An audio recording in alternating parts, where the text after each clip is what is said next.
The big lawsuit against Microsoft and Crowdstrike, EU's Artificial Intelligence Act, and lessons from a panel of digital transformation experts. Those are just a few of the topics we'll cover here today in episode 185 of Transformation Ground Control.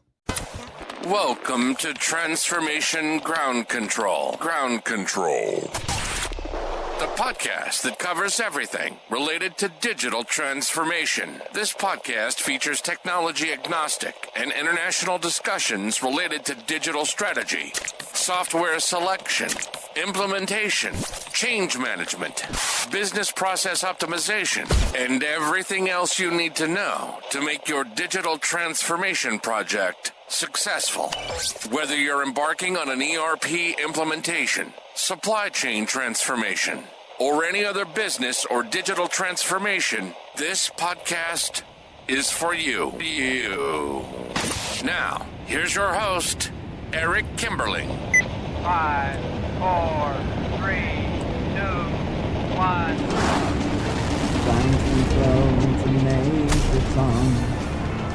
Hello, welcome to Transformation Ground Control, episode number 185. My name is Eric Kimberling. I'm the host here today and also the CEO of Third Stage Consulting. Third Stage is an independent consulting firm that helps clients throughout the world to reach their third stage of digital transformation success. And joining me as our co-host, as always, is Darian Chwialkowski. Darian, thanks for being here today. Thanks for having me. I'm excited for this episode. Me too. So it'll be really fun. We've got a great set of guests here today. A lot of good topics. We're going to start off by getting into some hot news in the industry. One in particular is how Delta Airlines is suing Microsoft and Crowdstrike. We're going to give a quick update on that pending legal matter. And if you don't recall, Microsoft and Crowdstrike were the ones that caused the massive airline disruption a few weeks ago or a couple months ago now. And we'll talk about that lawsuit. We're also going to talk about some new legislation in the European Union related to artificial intelligence. So we'll cover those two hot topics early on here today. We'll also get to some audience questions that we've received on social media. And then we're going to bring in a panel discussion of 5 additional panelists are going to join me here later today. We're going to have change experts, project management experts, strategy experts, a number of different people that I'll introduce here later in the show. And these are some of the guests that we're going to have at our upcoming Digital Stratosphere Conference. And those speakers are going to be joining me here in a live discussion. We're going to talk about just digital transformation best practices and tips and lessons in general. So it'll be a great conversation that you won't want to miss. And then later in the show, after we have our panel discussion and our guests join us, we're going to talk about some additional frequently asked questions from ERP implementations. And these are questions that we commonly receive here at Third Stage, and we'll cover 5 or 6 of those commonly asked questions here later in the show. But before we jump into all these great guests and topics here today, let's start off with some of the questions we received recently on social media, Darian. Okay, so our first question today is, my company is onboarding Palantir. Anybody know how this would impact a firm from a disaster recovery business continuity perspective? That's an interesting question. And I guess I haven't heard someone ask a question of how Palantir in particular or ERP software in general. It's been a long time since I've heard someone ask about disaster recovery and how to recover from a potential disaster, which is probably good given that, we're going to talk later today about what happens when there is a disaster, and that's related to Microsoft and Crowdstrike. We're going to get to that topic again here in a few minutes, but it is good. I think organizations need to think about not just cybersecurity, which a lot of organizations do worry about and think about, rightfully so. But I think over the last few years, it seems as though disaster recovery has sort of taken a back seat, because we're so worried about cybersecurity and migrating to the cloud and cleaning up our data and all this other stuff that I feel like disaster recovery takes a back seat. But for those that don't know, Palantir is it's not really a middleware solution. It's sort of like Snowflake in that, yes, it can tie together multiple data points, but it also provides the ability to create workflow engines using multiple systems on the back end. So sort of like you can put in a system that ties together all these different systems, but you can also create some additional workflows using the data that's coming from other systems. So I guess from that perspective, you're diversifying and hedging your risk to where you're not dependent on any one system that might be on the back end, especially if you have an old legacy system.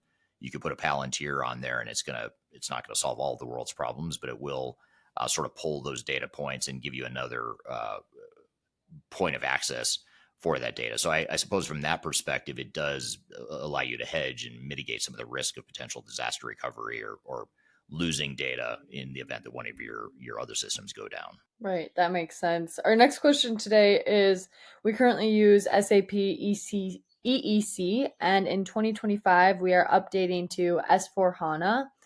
What I'd like to know is, will the user screens be that much different? Ooh, it's a good question. I'd say yes. I mean, yes and no. I mean, no, in that it's going to have a similar, they do have a similar SAP look and feel, but S/4HANA is obviously a refreshed version of it. The biggest difference, though, isn't so much how it looks, it's more the architecture behind it, because it's built on an entirely new architecture and platform. So S4 is built on the HANA platform, which is totally different than what ECC and R3 were using in the past.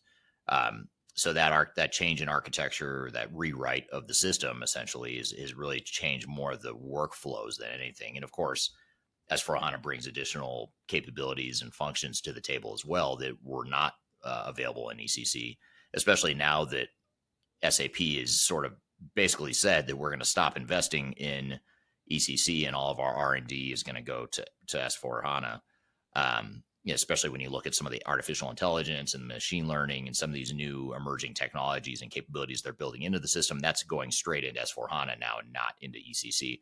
So you add up all those things, and yes, that's a big change. Maybe the screens themselves aren't the shocking part of it or the hardest part of the change. It's more, I'd say, the functions and the capabilities that are going to be the biggest change for users of the system. Our last question today is, we are currently using Acumatica, but we find it hard to get support for advanced issues. We have our own dev team for Acumatica along with a VAR. We are considering the move to Odoo. We are a medium-sized business, and then just having an in-house dev team for it. One thing that's frustrating is access to data in Acumatica. Also, the WMS as well as CRM are very basic. Odoo would replace Acumatica, our HR apps, our third-party WMS, our shipping software, Slack, our support tickets and chat, Sugar CRM, and etc.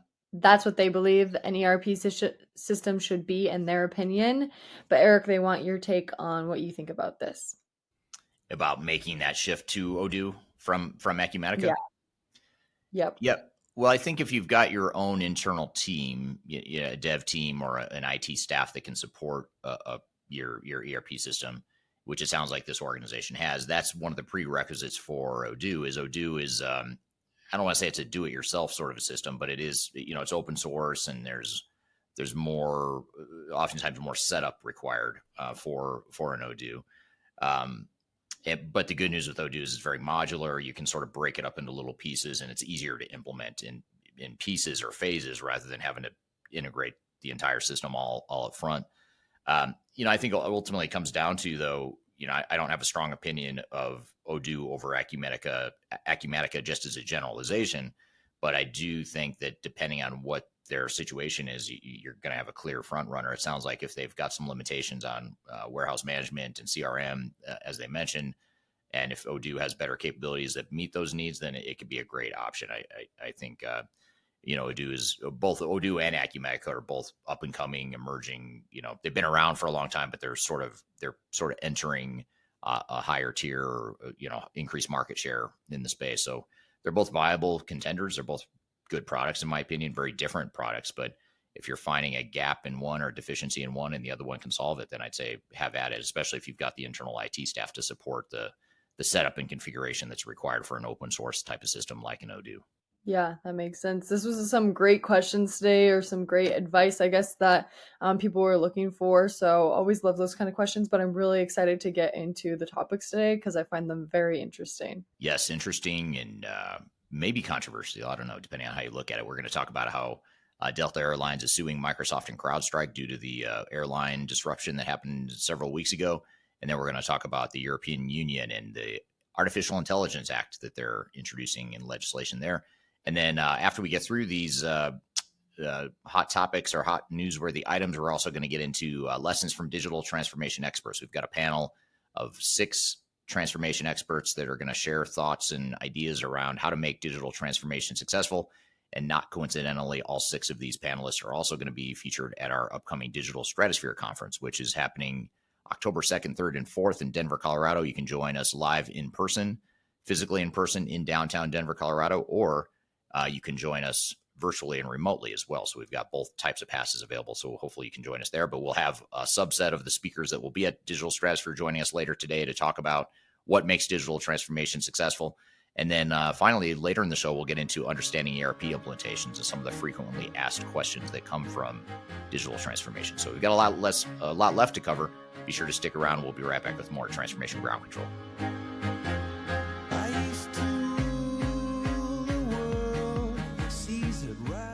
I'm here with Rachel Lubavitsky, the CEO of Setuply. And Rachel, can you give us a brief introduction to Setuply? Setuply is an AI-powered client onboarding and lifecycle management platform. We are purpose-built to accelerate revenue recognition for ERP service organizations. Setuply reduces client onboarding time span, expands team capacity, and enhances clients' overall satisfaction, ultimately helping service providers be more competitive and profitable. So what stands in the way of success for most ERP service organizations? Despite the continuous improvement of the underlying ERP platforms and technologies, many service organizations today still rely on fragmented stack of disjointed single-point solutions. This Frankenstack leads to increased administrative overhead, reduced scalability, poor client experiences, lower margins, and increased difficulty in maintaining competitiveness. So it sounds like a pretty significant problem that you guys are trying to address here with your product and your company. But what can be done to help address some of these challenges that you're talking about? Well, Setuply is purpose-built to accelerate client implementations by 30% and increase team capacity by 25%.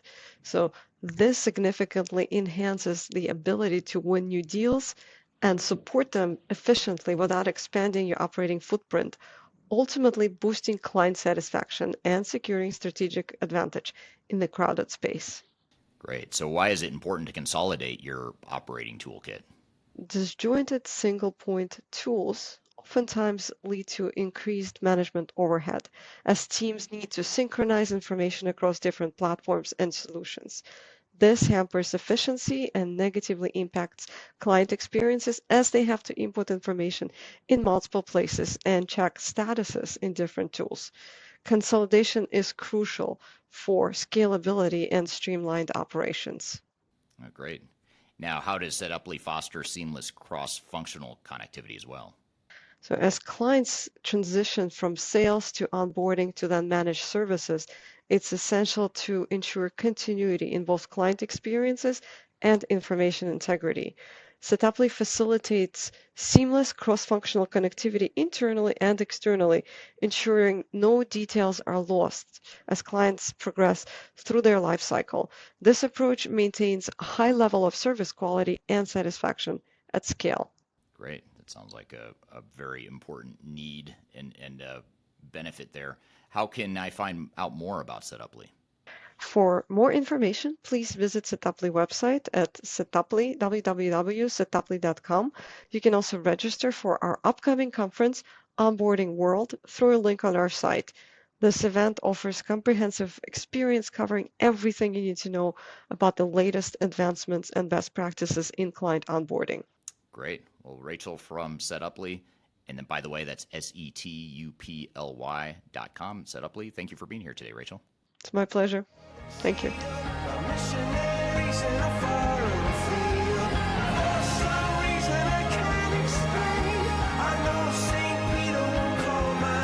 Hello, welcome back to Transformation Ground Control, episode 185. My name is Eric Kimberly. I'm here with Darian Chwialkowski. You can find new episodes of this show every Wednesday by going to transformationgroundcontrol.com. The show is sponsored by Third Stage Consulting, which is an independent consulting firm that helps clients throughout the world with their digital transformation journeys. And the show is produced by Major Tom Productions. So thank you for joining us here today. So we've got two interesting topics, newsworthy topics we want to cover here today. Darian, what do you have in store for us? Yeah, so this first one, I know a couple of weeks ago we talked about how Crowdstrike's failure affected everybody, but now we're kind of stepping into aftermath of all of that, and Delta Airlines is now suing Microsoft and Crowdstrike for $500 million following the major outage that caused over 5,000 canceled flights and significant financial losses on Delta's side.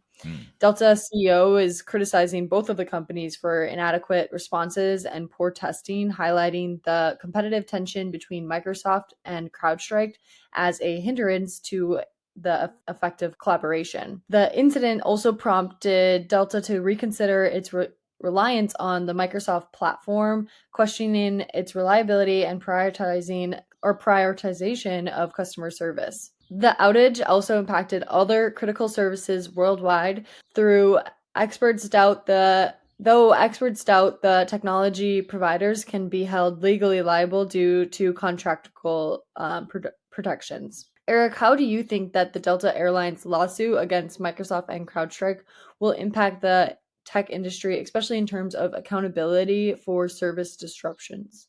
Yeah, I have pretty strong opinions about it. In fact, I posted when this all happened with CrowdStrike. I remember I was in Europe at the time, so I was awake when it first happened. And whereas in the U.S., it kind of happened overnight in the U.S. So I posted on LinkedIn sort of not a snarky comment, but basically just sharing the article that had just broken, or the news that had just broke at the time about the outage. And I just basically said, this is why, this is the dark side of the cloud, basically, or in dark side of over dependence on vendor lock. Basically you're too dependent on one software vendor. What happens when that one software vendor has a problem? And they're all going to have problems. I mean, and I'm not here to argue whether or not we should be moving to the cloud or not, or whether or not we need to be leveraging outside third-party software vendors. Of course we do. But my beef with this whole industry right now is that we don't need to be doubling down on single vendors. There's no reason why you should put all your eggs in one basket, because things like this will happen. And I remember one of the comments on LinkedIn when I posted this, someone made a comment of like, well, this is just the way it is. It's like saying that because your car broke down, you should go back to the horse and buggy. And my point was, and so I responded, I got into a bit of a debate with this person on LinkedIn. I said, well, I'm not saying go back to the horse and buggy. You might need to have the horse and buggy as a backup though, if your car breaks down, or you need to have something. And by the way, we're not talking about a car breaking down. We're talking about millions of cars breaking down all at the same time. That would be catastrophic in the world if that happened, if none of us could drive anywhere because, we had some sort of cloud-based transportation that didn't allow us to go anywhere. That would be catastrophic. And so we probably wouldn't do that. So why are we doing that in the technology space here, where we're sort of investing too much or too heavily, in my opinion, to basically lock into one vendor? And so, it sounds like Delta is saying, hey, we're sort of rethinking that approach and being too dependent on one vendor. And, I think there's going to be a lot more of this. I mark my word, in the next few years, there's going to be a lot more of this dark side of the cloud that is going to materialize, and it's going to cause big problems. And I know people don't like when I say it because it sort of counters the sales messaging of the industry. The sales messaging in the industry is cloud is great. Cloud is perfect. Cloud delivers all this ROI. It's better than any, we can deliver services and software better than any mom and pop internal IT department can.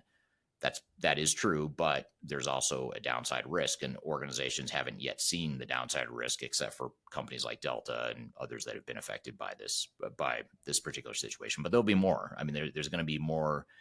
Some big software vendor at some point is going to have a big cyber attack again, and it's going to bring down the systems of thousands or tens of thousands of companies across the world, and it's going to cause a big disruption.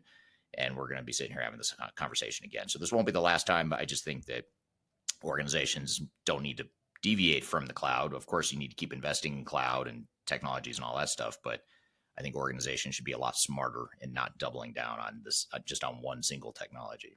That makes sense. In your opinion, Eric, who should bear the responsibility for the large-scale outages? Should it be the software providers, or should it be the company using the software? Or like you said, should companies really make sure that they have that backup plan then? It's a good question. I'm not a lawyer, obviously, so I can't speak to the contractual piece of it that you were alluding to when you were describing the situation. But I would think in this case, you look to where did the problem start? The problem started with CrowdStrike, but Microsoft hired CrowdStrike to provide this piece of security as part of the Microsoft solution. So it was like a breakdown on two layers there. I mean, CrowdStrike should have never delivered a faulty security patch or whatever it was. But at the same time, Microsoft should have been smart enough to test and make sure that they were accountable for what they're delivering to the customers, because the customers are hiring Microsoft. They weren't hiring, from what I understand, they weren't hiring or leveraging Crowdstrike software directly. They were doing it as part of a broader Microsoft solution. So ultimately, I think it's going to come down to Microsoft. I think Microsoft is probably the one that's going to bear the brunt of the legal bullseye and lawsuits and all that stuff, partially because of what I just said, but also partially because Microsoft probably has deeper pockets, I'm assuming, than CrowdStrike. So I imagine the lawsuits will probably target Microsoft for those two reasons. But again, I'm not an attorney, but I think that, tech companies just need to do a better job and be less flippant about, how their work day to day affects companies. And I think this is a good example of how, we're not just talking about technology here. We're talking about people's lives and society and the world functioning. And therefore, these big tech providers they bear a larger responsibility, and the consequences are much higher. The stakes are much higher now when their software fails. Can you share any similar experiences that you've had throughout your career where there was a major outage that led to significant changes on how a company is managing their technology? Yeah, I mean, first of all, I've never seen anything on this scale in my career, partially because, up until 5 or 10 years ago, everything was on-prem. And if there was an outage, it was only affecting a very small subset of the world. You didn't have these big, massive cloud failures affecting all these different companies, or even like cybersecurity hacks. You look at all these different, big cloud providers that are housing social security numbers or credit card numbers for millions of customers throughout the world. And then that cloud system gets hacked, and now all of a sudden, hundreds of millions of credit card numbers are out there floating around. That just didn't happen up until 10 years ago, because you didn't have the cloud solutions. You only had these smaller, decentralized, fragmented on-premise systems. So the stakes were lower and the consequences were lower when something did happen. Having said that, though, I have seen organizations that have struggled with the system going down or breaking, and it can be really disruptive. I mean, particularly because what we deal with most of the time is back end or back office ERP systems. And when an ERP system goes down, you can't ship product, you can't close the books, you can't run your payroll. There's so much stuff that breaks. And what ends up happening is the organizations revert into full-on manual mode, pen and paper, spreadsheets, emails, and then they try to clean it up later when the system's back and running. They try to re-enter all that data back in the system. So it's super messy. I don't know, the best way to work around it, in my opinion, is to not put all your eggs in one basket and make sure you've got, multiple technologies. And that's a strong case for best of breed. If you have multiple systems doing different things, imagine if just one part of your organization goes down instead of the entire organization. And that's the way you have to think about it, is what's the risk if my entire ERP system goes down, gets hacked, just stops working because of something like a CrowdStrike happening again? What are the consequences, and what am I going to do? And so, you've got to have a backup plan or sort of a recovery plan, but you also need to think, do I really want my entire operation running on this one platform where if something goes wrong, my entire business shuts down? Or do I want to hedge a little bit and diversify some of that risk and have multiple systems? Creates other technical issues, of course. There's integration issues, things like that, but you've got to weigh the risk reward of both scenarios. And I think just organizations just need to be open-minded about that, and not so myopic about, we need one single cloud system and that's going to be our entire ERP system. That might be the right answer for some, but it doesn't necessarily need to be. For sure. This is definitely a really interesting developing situation. Obviously, I'm sure we'll hear a lot more about it in the upcoming months. So we'll have to keep reporting back to you guys on what we're hearing and reading and seeing on this. But to kind of switch gears here and get into our next newsworthy topic, this next article discusses the European Union's AI Act, which came into force on August 1st, 2024. This is and its potential impact on AI development and innovation. The AI Act aims to create a regulatory framework for development and use of AI tools, with the first set of rules being implemented within 6 months. The industry response is mixed, with some stakeholders welcoming the guardrails for AI use, while others may fear it will impact the innovation due to the bureaucratic processes. Key voices like Ralph Wintergrest of Bitkom and Joe, I'm not going to say these names right, so don't quote me here, Joachim Buhler of Association emphasized the need for clear, efficient, and unbureaucratic implementation to support innovation. The AI Act introduces the risk-based classifications for AI systems with stringent regulations for high-risk applications and lighter requirements for lower-risk ones. The phased implementation scheduled to increase mandatory audits for high-risk AI from 2026 and a full compliance for all regulated AI systems by 2027. So this will be developing over the next few years here, but I feel like it's the first big act in government regulatory situation that we've seen across the world. I know we've talked about, maybe Europe will be the first one to implement this. I know we talked about that a few months ago, and now we kind of see that coming into full force here. So, Eric, I just want to, first of all, get your opinion on all of this situation, and what are your thoughts on the new act? Yeah, I mean, I suppose it's not surprising that EU is sort of leading the charge on AI regulations and guardrails. As far as my personal opinion, I suppose I have mixed feelings on it, honestly. I mean, on one hand, I'm not to get too political, but I tend to be more of a libertarian as far as, having the government, stay out of business, where they can, unless there's something irresponsible happening, which leads me to my conflict here, which is I think there's a lot of uncertainty around AI and a lot of unintended downside potential with AI. There's a lot of upside potential too, but there's a lot of potential negative societal impact. So even the libertarian inside of me wonders if that makes sense. Thinks that it might make sense to have some sort of guardrails and safeguards in place. Particularly, I guess I'm thinking more. I'm not sure what exactly these regulations are designed for, but I'm thinking more in lines of like privacy and security of data. Certainly, I think the biggest thing is like what's going to happen to the workforce, because I think it's going to be a pretty significant change in impact to the workforce. And so how are we going to deal with potential displacement of employees, and what's the societal impact there? So I think there's something to be said for it.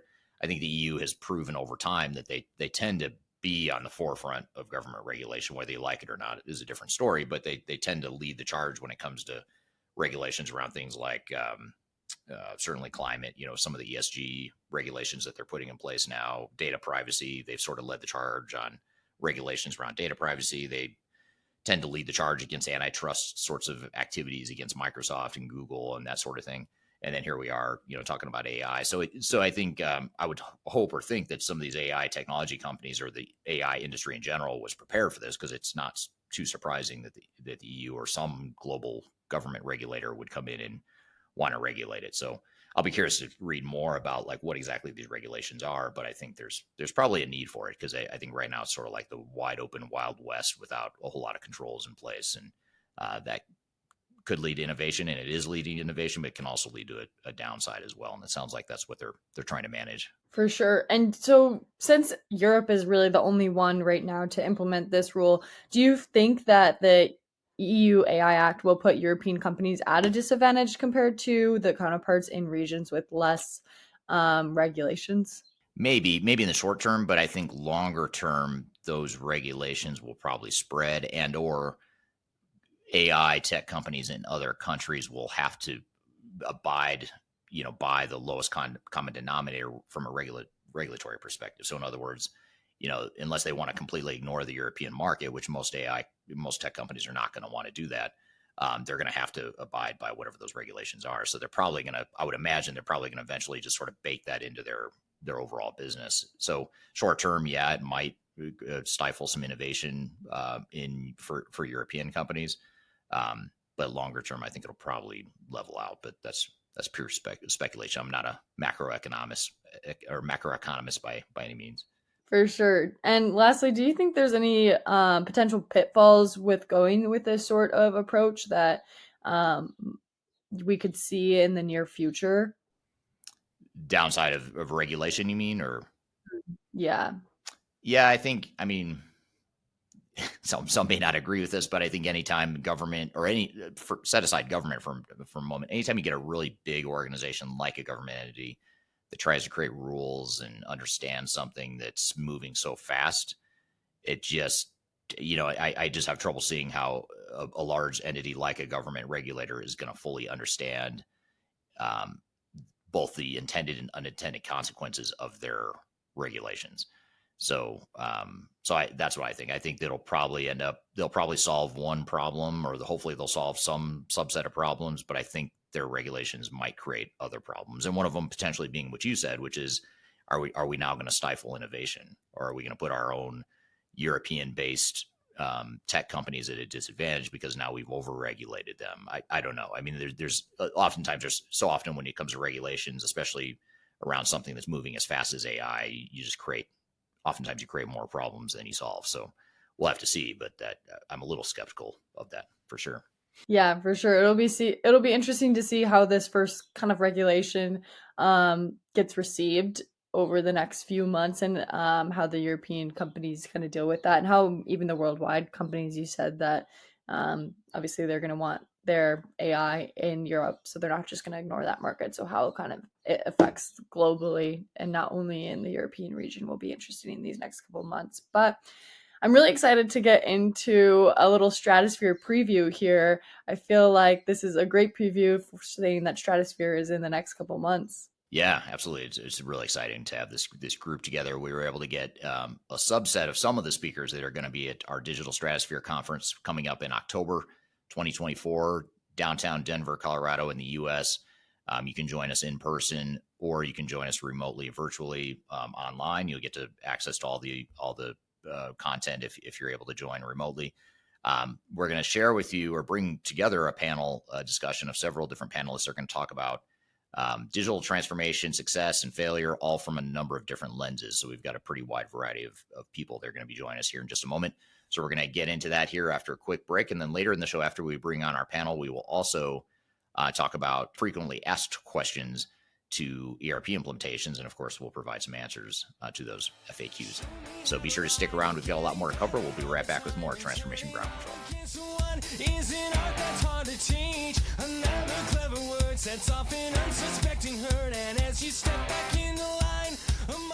If you are involved in any sort of digital transformation or business change initiative, you will want to download the Digital Transformation Report. With its comprehensive overview of business and technology trends and best practices, this report is a must-have guide for any transformation project or executive team. Download this free report by visiting Third Stage Consulting at thirdstage-consulting.com. You can also visit our website to learn more about us, or download independent reports, videos, and other best practices. Again, visit thirdstage-consulting.com today to learn how you can take your transformation to the third stage of success. Are you looking for ways to promote your product or service to enterprise technology decision makers and influencers throughout the world, like the ones who listen to this podcast?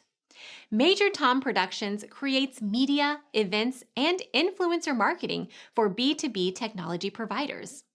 Our productions are exciting, educational, disruptive, and effective. Most importantly, they create results. Our content is unlike any other in this industry, engaging, influential, and trusted by technology buyers and influencers throughout the world. Each month, our productions reach hundreds of thousands of targeted buyers and decision makers who trust and engage with our honest and tech-agnostic content. With long-tail viral results and engagement with our content, Major Tom Productions provides a way to reach your target market and create awareness, calls to action, and a connection with potential customers. So collaborate with us today. Learn how we can feature your product or service on podcasts such as Transformation Ground Control, Journey to S/4HANA, and Journey to Dynamics 365. We can also feature your brand on our YouTube channel called Digital Transformation with Eric Kimberling, which boasts over 100,000 subscribers and over 2 million video views per year. You can also participate in our in-person events, including our Digital Stratosphere Conference. Contact us today to learn more. We can tailor a marketing campaign that works for you. We look forward to helping more people learn more about and become engaged with your brand.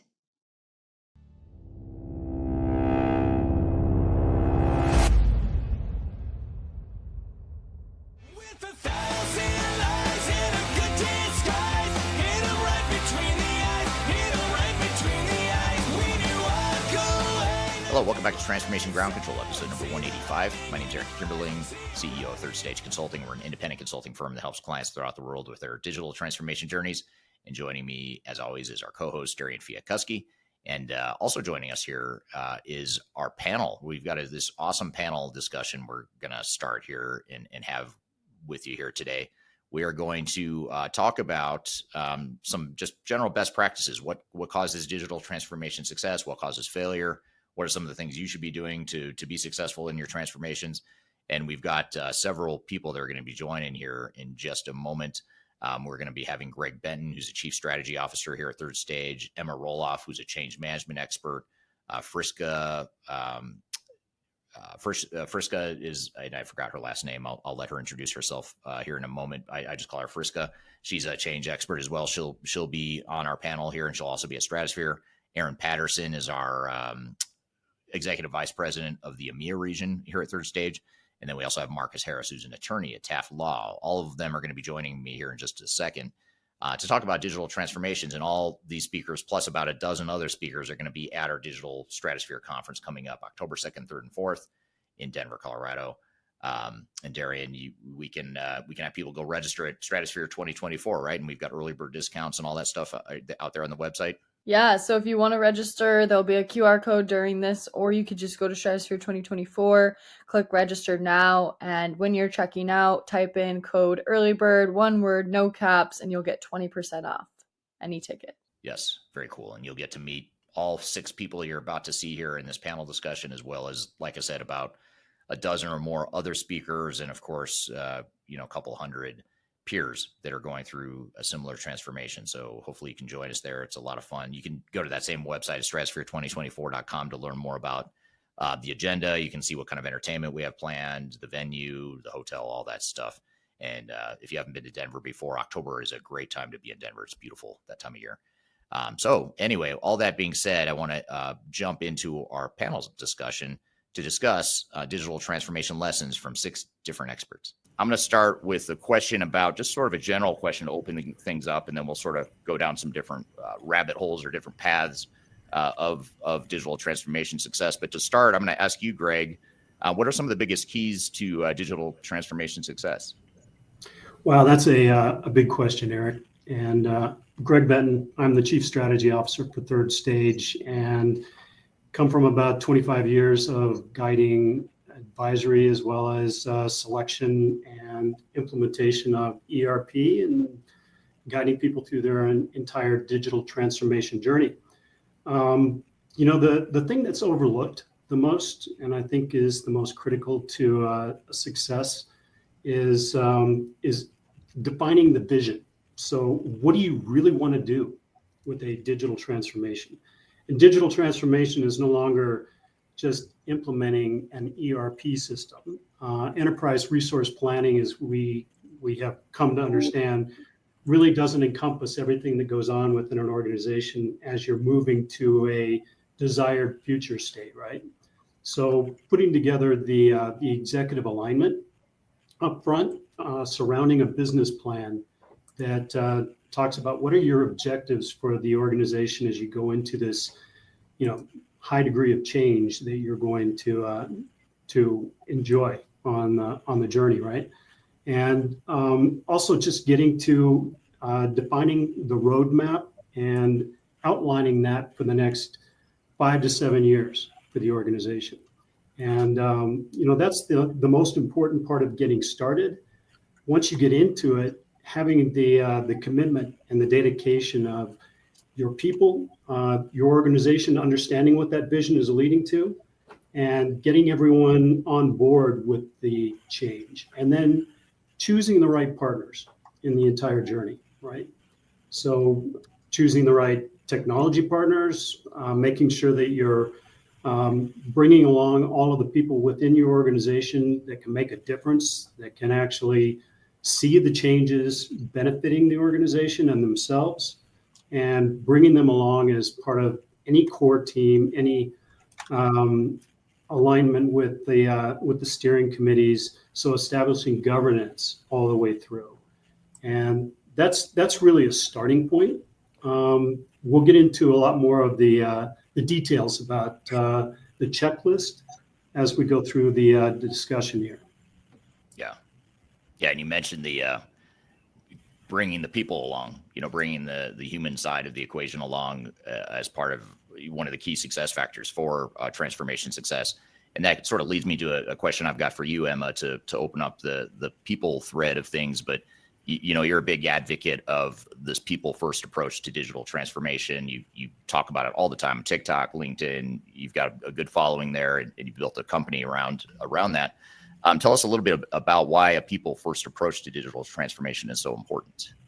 I mean, the first thing I could say is that you just won't get adoption, and I could end there. Right. But I don't think that makes for a very entertaining show. When I look at my career, so to kind of like give everybody a background of who I am, my career started on the software sales side. And I spent about 10 years helping to lead large scale transformations across a bunch of different industries, not on the ERP side, but I would say more on kind of a supporting role, integrating with things like policy admin solutions and insurance, ERP systems in manufacturing and commercial companies, healthcare, electronic records management. You name it, our software was a document management and workflow component that kind of integrated there. And so we were involved in these wide scale transformations across all of these different industries. And the biggest thing that I saw that dictated whether people were going to be successful with their change was how they managed the people side of it. And we mentioned finding the right partners already, Greg. You mentioned the idea of getting the adoption and finding a way to bring people in and get them excited about the change.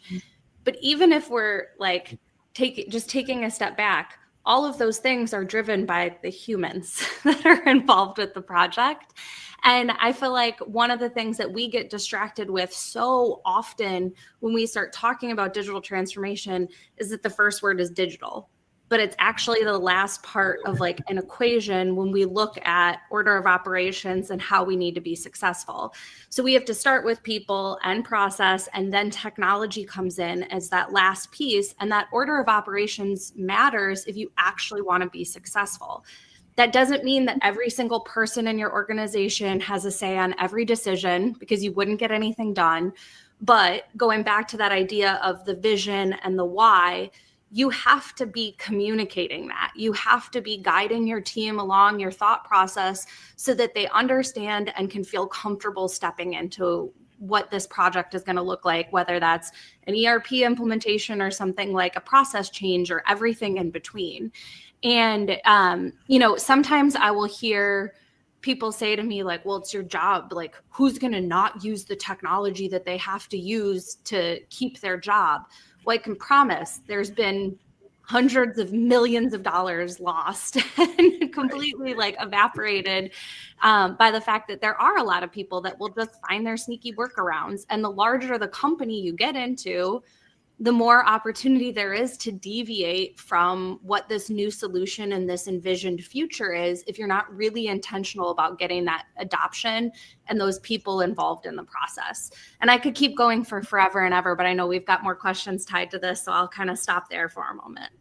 Yeah, no, it's so true. I mean, you're right. It's if you ignore the people side of it, it's just not going to be successful, no matter how well you did everything else. I mean, if you've got a beautifully designed system, you've got a great project plan and strategy, you've got resource commitment, you do all the things right you're supposed to do, but you ignore that one piece, and that's sort of like the Jenga game. You pull out the bottom of that Jenga puzzle, the whole thing's gonna fall over, no matter how well built you think it is. Exactly. Now, what about so Friska, I want to turn to you for a second, because you, like Emma, have a very similar lens that you view transformation through, as far as the people side of things. And you've recently published a book called The Future Fit Organization. Tell us what a future fit organization is, if you don't mind, after you introduce yourself. Yeah, sure. Hi, everybody on the call. I'm Friska, behind Fresh by Friska. I've been in organizational transformation and change for over a decade now, leading change programs impacting up to 65,000 people across 6 of the 7 continents. So like Eric said, I published a book last year, which was my first one, and my second one is out later this year, called The Future Fit Asian Organization, because, to the points that were made earlier, it is all about the people, and it is not a cookie cutter approach. Like the approach and the strategy that I develop in Sydney is going to be very different if I was trying to implement the same change in Shanghai. And in answer to your question, a future fit organization is an organization that simply just doesn't react to change, but they're proactive. They're proactive in planning it, resourcing it, managing it, and sustaining it. If we think of what the terms mean, future means at a later date. And fitness, like its name suggests, it's building that organizational muscle. It's building that agility, that resilience, that grit, that capability that will, keep an organization bouncing forward, even though changes come unexpectedly, surprisingly, and sometimes unwelcome. Like look at COVID, for example.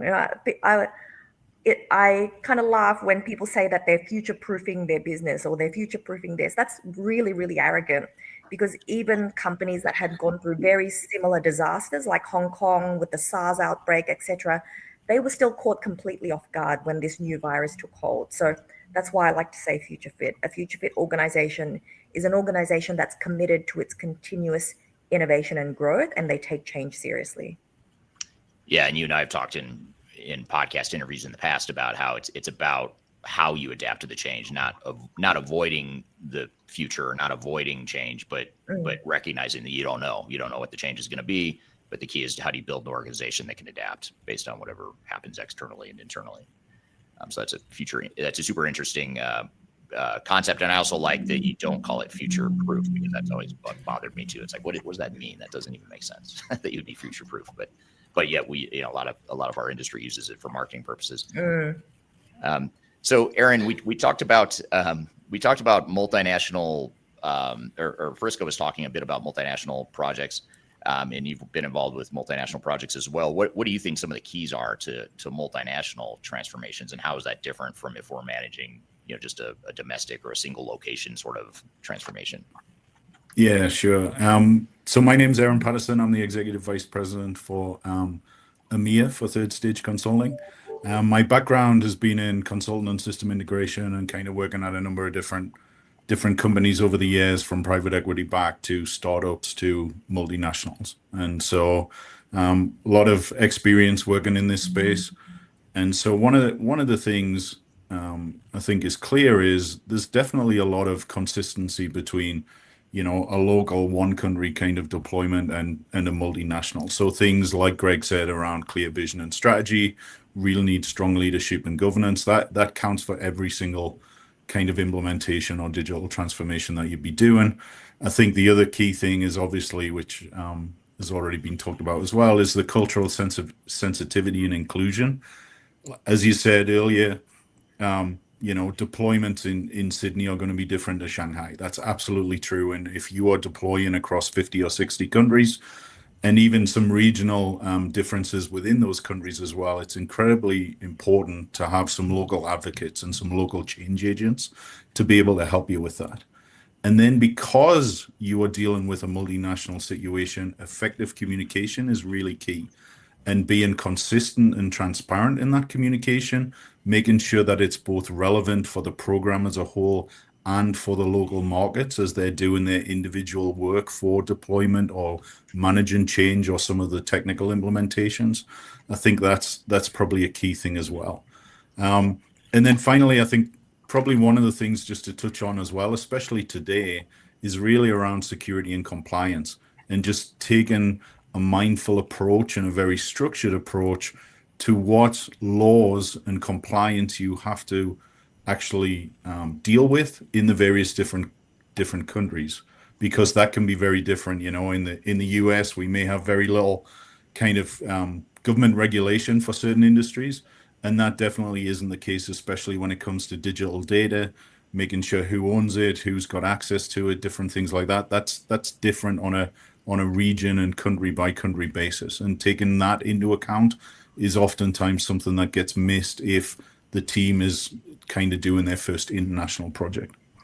So those are probably some of the key things, I think. Yeah. It makes total sense. It's a important nuance. It's a lot of the same practices you have to leverage, but on a larger scale. But also, there's a lot more complexity that comes into it organizationally and culturally, for certain. I'm here with a panel discussion discussing digital transformation lessons from these 6 experts. We've got a lot more to cover. We'll be right back with more discussion here on Transformation Ground Control.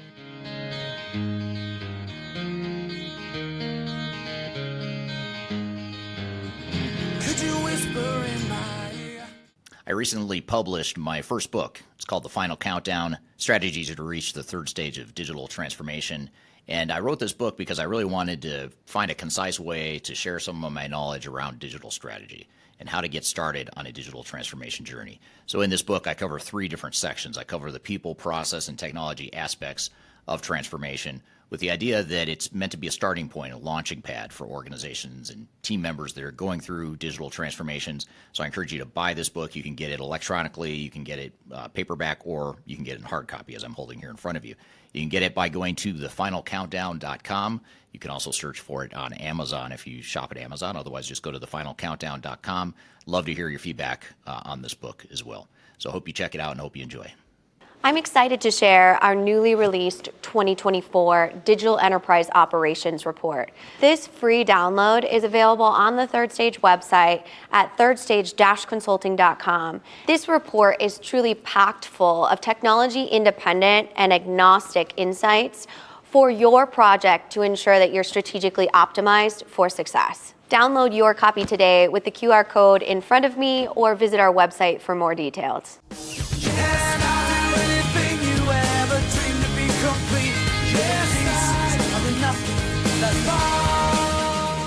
Hello, welcome back to Transformation Ground Control, episode number 185. My name is Eric Kimberling here with Darian and Chwialkowski. You can find new episodes of this show every Wednesday by going to transformationgroundcontrol.com, and you can also see the past episodes that we've released all at transformationgroundcontrol.com. And we're here in the midst of a discussion with a panel, which, by the way, is going to be at our Stratosphere conference. Digital Stratosphere is the name of the conference, happening in October 2nd, 3rd, and 4th in Denver, Colorado. You can get your tickets now and learn more about the event by going to stratosphere2024.com. So with all that being said, let's jump back into the conversation. Real quick, before I ask you your first question here, Marcus, I just want to turn to the audience real quickly. I want to thank audience members that let us know where they're from today. For example, we have Gavin on LinkedIn from Manchester, UK. Alcinda on LinkedIn from Johannesburg, South Africa. So thank you for being here today. Emma, this comment was for you actually while you were talking. Carmen on LinkedIn said, yes, she's right on point. So Carmen agrees with you as well. You've got a fan there in Carmen. Also, this one's for you, Friska. This is from Alcinda on LinkedIn. She says, the Future Fit organization is a great read. Highly recommend. Oh, so thank you.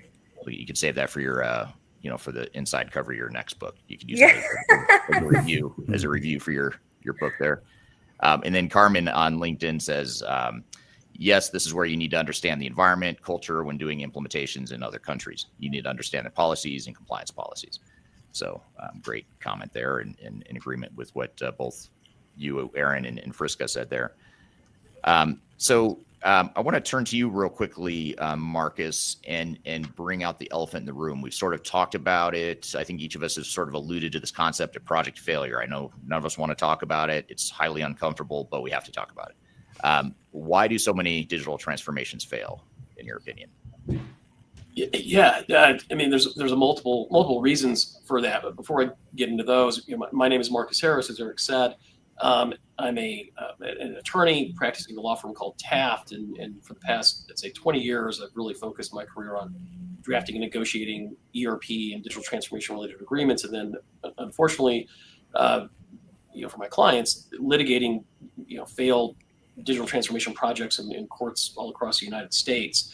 And if there are a few consistent themes that we see in the lawsuits that I litigate, they really, I think, focus mostly around having unreasonable expectations. Okay. And so, and there's a variety of reasons for that. Our clients will go into these things and they'll be full of excitement. There's anxiety associated with that.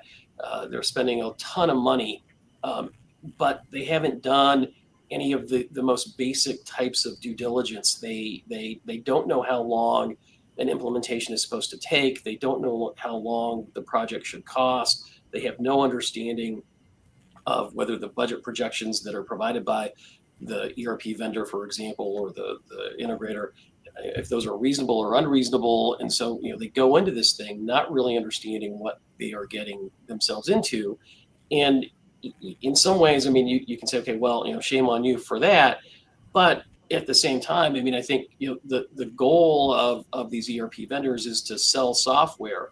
And one of the ways they do that is to make it seem less complicated than it really is. They sell you on, this has got industry best practices. It's designed for your particular industry. It's going to enable industry compliance. It's off-the-shelf software, out of the box, minimal customization, and it's going to be easy for you to implement, and you're going to realize all these business benefits from the technology. And that's often just not the case. You roll this back, and in lawsuits that I've done, we've learned, okay, well, they tell you it's designed for the industry, but the way that they got there, they had no understanding of your particular industry or your needs or your industry compliance requirements. They just kind of guessed. They sell the sizzle, right? They don't sell the steak. That's how they make their living. It's like, look at all these fancy, shiny, technology things. Don't worry about how hard it is. Just focus on all the great stuff you're going to be able to do. And that's another issue that we will see as well, is that we see customers that really lead with a technology-centric focus rather than having a well thought out business case for why they actually need these particular pieces of functionality or software. They just want to get the latest and greatest and move forward from there, and they think it's all going to figure itself out. And it has disastrous results typically. I mean, the failure rate for these things is, depending on the study, 70, 75 and upwards percent failure rate. Yeah. And those are just the ones we know of too. We don't always hear about the failures. Can I add one quick thing to that? Sure. So this is part of why, and Eric, you've heard me last year at Stratosphere, I talked a lot about this idea, but digital literacy is like such an important part of like a transformation. And what I mean by that is having executives and employees that are involved in these initiatives that understand technology from a foundational level enough to be able to weed through all of the sales language. And I say this as a past salesperson. So I feel like I can maybe jab at this a little bit. You came from the dark to be side. able to recognize that things like out of the box or off the shelf are fallacies, and be able to do things like set realistic expectations. Because if you understand the art of the possible behind technology, then you're leading from that business strategy standpoint that you mentioned and bringing in the right tools in the right places and setting the right expectations, as opposed to hoping for technology to be the silver bullet that comes in and just solves all of your problems. And when you look at like one of the key components that like unlocks that success, it's that digital literacy component, which to me is like, whether you call it tech savviness or whatever that might be, that's a big part of change management, is that educational component, and making sure that we're like all using the same language, that people actually understand the definitions of the words that we're using, and that we're all like working towards the same goal, as opposed to this like weird marketing sales language over here that makes people think that they're getting one thing and setting these unrealistic expectations only to be unhappy in the end. Yeah. Yeah, it's very, very true. And I've got a follow-up question for you, Emma, along those lines. But real quickly before I do that, I meant to put this up earlier, but on my right in the corner right here is a QR code you can scan to learn about Digital Stratosphere. So all of us talking here today are among the speakers that are going to be at Digital Stratosphere, which is live in Denver, October 2nd, 3rd, and 4th. Of this year. You can join in person in Denver, meet us all in person, and/or you can join remotely, virtually as well, wherever in the world you're joining from. So scan this QR. Gosh, I cannot get that right. Scan the QR code right here, and you can see the agenda, how it's shaping up. You can see who the other speakers are. You can learn more about the event there. So be sure to check that out and scan that. You can also go to stratosphere2024.com is the website you can go to. Again, stratosphere2024.com. So just to follow up on that, Emma, and sort of building on what you just said, as well as what Marcus was saying, you opened up your first response to my question was, if you don't address the people side of change, you're going to fail. I'm paraphrasing what you said, but you basically Mm-hmm. said you're not going to succeed. Why is that? Help us understand how a lack of focus on people first and maybe focusing too much on the technology first. How can you help us unpack how that evolves into a failure? So Marcus just brought this idea up, but I like to call it random acts of technology. And that's like believing that if you bring in something from a technology standpoint, so like I'm going to pick on AI right now. It's got a ton of potential. There is actual benefit, and there are businesses that are figuring it out. There's a lot of businesses right now that are chasing the shiny object of IT and bringing, or shiny object of AI and bringing it into the organization as a random act of technology. They're not looking for where they've had these like big problems that have been eluding them for years. They're looking for these use cases that they're being marketed to bring into the organization to say that they're using AI. To me, that is a broken thought process on how to lead a technology implementation of any kind, whether that's AI or any sort of other tool. What we should be doing is going back to the people that are doing the work within our organizations and spending some time understanding what are the things that they don't like about their job. Yes, there's always going to be things that we don't like about our job, even if we're using technology, but getting a better understanding of what those things are. Talking through where we have process bottlenecks or things that don't go the way that we would if like run the way that we would hope if we could envision the most effective and efficient process. And then when we've got this bucket of information about where our people have their problems and where our processes are not designed optimally, then we look at, okay, if we go back to our toolkit of technology, what options do we have to bring forward technology that's going to help us impact these areas of opportunity that we have? Then we have an actual project that our team has raised their hand to say, I hate this, I don't like it, my job would be a lot better if I wasn't doing this. Or your customer experience is impacted because you've improved a process, whether that's by helping the employees or just improving the efficiency of that process. And then the technology, when your team gets in and starts learning the new tools and having to change their process and get trained on new things, there is a reason behind it for them. And there's something for them to attach to.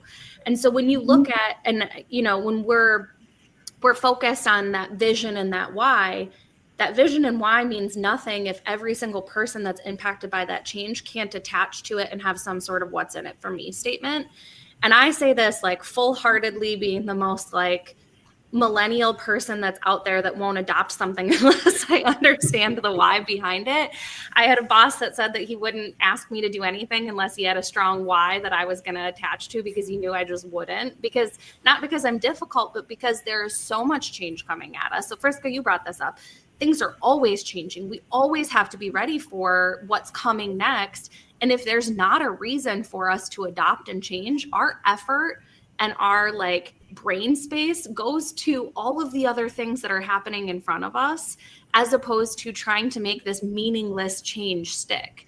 And what happens if you're always leading with technology and these meaningless changes or these random acts of technology is eventually your team gets to the point where they're like, oh yeah, that process is going to be changed again in 3 weeks because it's not actually going to work. So why am I going to adopt it? I'm just going to keep doing it the way I've always done it. And maybe if they come up with a better idea, I'll try it next time.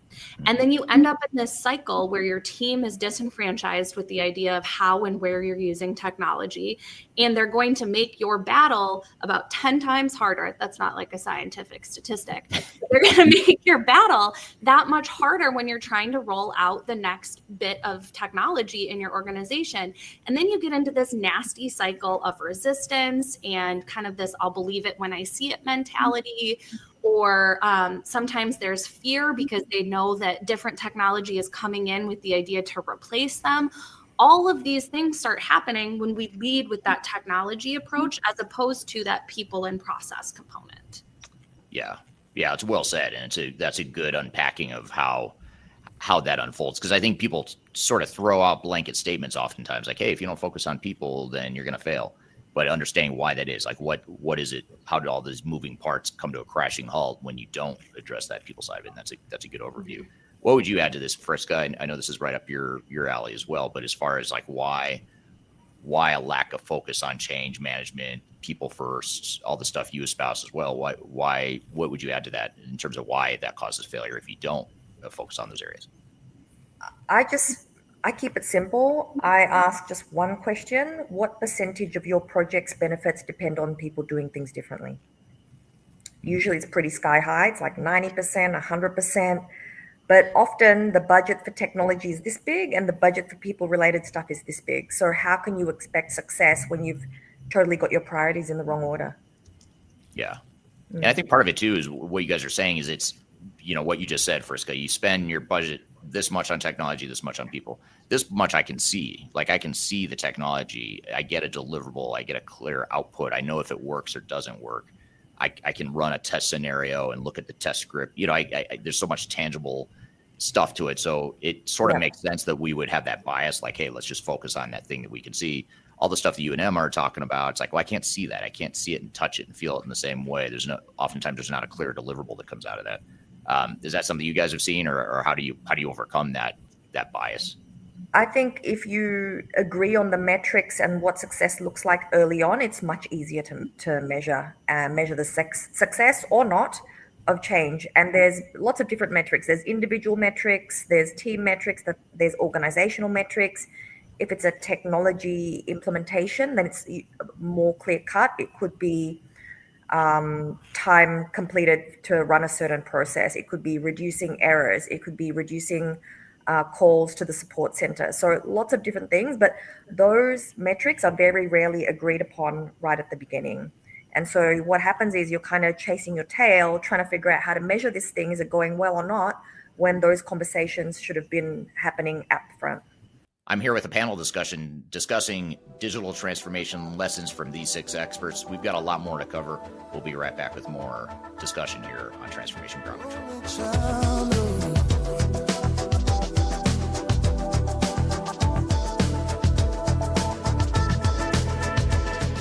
People oftentimes ask me how I built such a strong social media following on YouTube and LinkedIn and Facebook and other outlets. And the fact of the matter is it took me a long time to build a following through a lot of trial and error, making a lot of mistakes.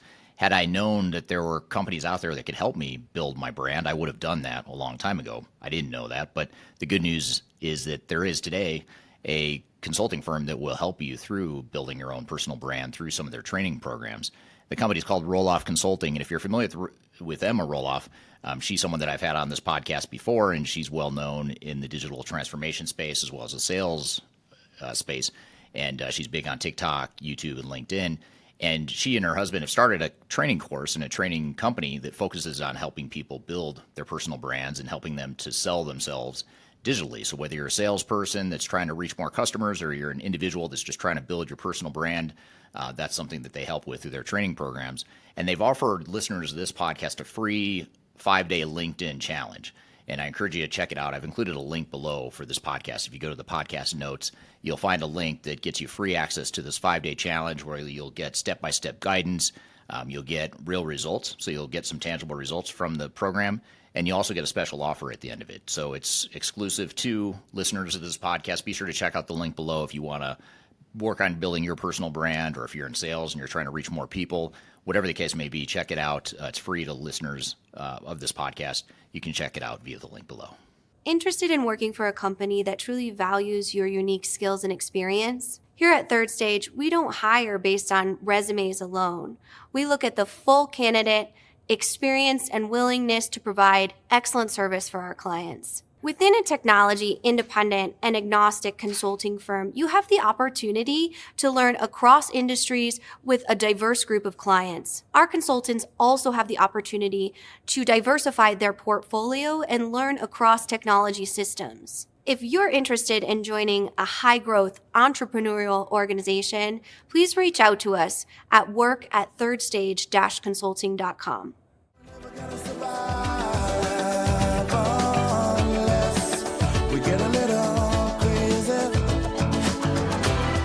Hello, welcome back to Transformation Ground Control, episode number 185. My name is Aaron Kimberling here at Darian and Chwialkowski. You can find new episodes of this show every Wednesday by going to transformationgroundcontrol.com.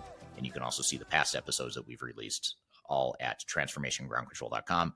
And we're here in the midst of a discussion with a panel, which, by the way, is going to be at our Stratosphere conference. Digital Stratosphere is the name of the conference, happening in October 2nd, 3rd, and 4th in Denver, Colorado. You can get your tickets now and learn more about the event by going to stratosphere2024.com. So with all that being said, let's jump back into the conversation. Here's an interesting comment from YouTube, from Sahil on YouTube. Says, fully dependencies on technologies is also not good. What if it fails? Technology is used to save time and effort in industries. But I think it's interesting because technology can fail, of course, but the people will fail if you don't set them up for success. And so you've got to figure out, not only how do we make the technology work, but how do we ensure that the people are working as well? So that's a great point. I want to get to a couple other comments here because we've got some good ones that came in. This one, hopefully I can show the whole comment, or I'll show most of it here. This is from Beth on LinkedIn. Beth says, oh, wow, thank you for saying that. For those of us that have sold realistically for years, we lose to the sleek demos that will be quote unquote turnkey. People don't look deep enough or ask the hard questions of all vendors equally. I think having those key folks with digital literacy on board ensures they can implement and digest such solutions. So great. Yeah, I would say, as a past salesperson, it sucks to lose a deal to somebody that has lied. But I've also, as a salesperson, had those deals come back again when the project failed spectacularly the first time because of those misleading statements or the other. And it serves you and your company far better to be honest and realistic so that you have successful project outcomes, so that you have referenceable customers and people that continue to buy from you year over year. But it definitely stinks. Well, to do what you're saying, though, you have to be playing the long game, which it sounds like you were. And a lot of salespeople are not playing the long game. They're thinking, how am I going to hit my number for this quarter? Oh, yeah. I'll do whatever I need to do. Well, and I admittedly, early on in my career, I was a part of a couple of deals where they felt like they were artificially pushed to the finish line. Not that we couldn't meet the need or that I had been dishonest during the sales cycle, but a discount or something was there. And so we maybe didn't do all of the things that I would typically do during a sales process to get it through to the finish line. And those were the projects that made me sleepless or made me, spend 5 times as much effort down the line trying to make sure that customer ended up happy and that we worked through what we needed to work through in terms of communication or any of the things that were missed during that sales cycle. And learning that lesson and actually pulling those lessons through to the rest of my career helped a lot, because I didn't ever want to have even a doubt in my stomach when something was being signed that there was some weird question mark, because those weird question marks always came back up. And so the better that you could do with that long game of maybe taking a little bit longer with that sales cycle, well, guess what? Maybe that deal ends up being bigger because there is more professional services associated with it, because you've dug deeper on how to make it successful, and you end up in a better place from a company standpoint, from a revenue standpoint, but also again with those happy customers. Yeah, I think that stuff is incredibly important, and hats off to ethical salespeople and ethical vendors. And my kind of reference point's a little bit skewed because we sue vendors, right? So we're not seeing a lot of the good stuff. We're seeing the bad stuff. And, I've seen sales guys will say, well, I told them that the software had this feature and functionality.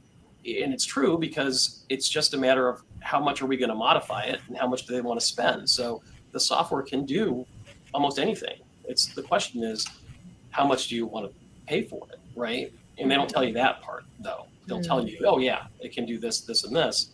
It's not base functionality. It's not out of the box. They may not even tell you that. And so, you're almost set up for failure, right from the start because of the push to get the deal done. Yeah.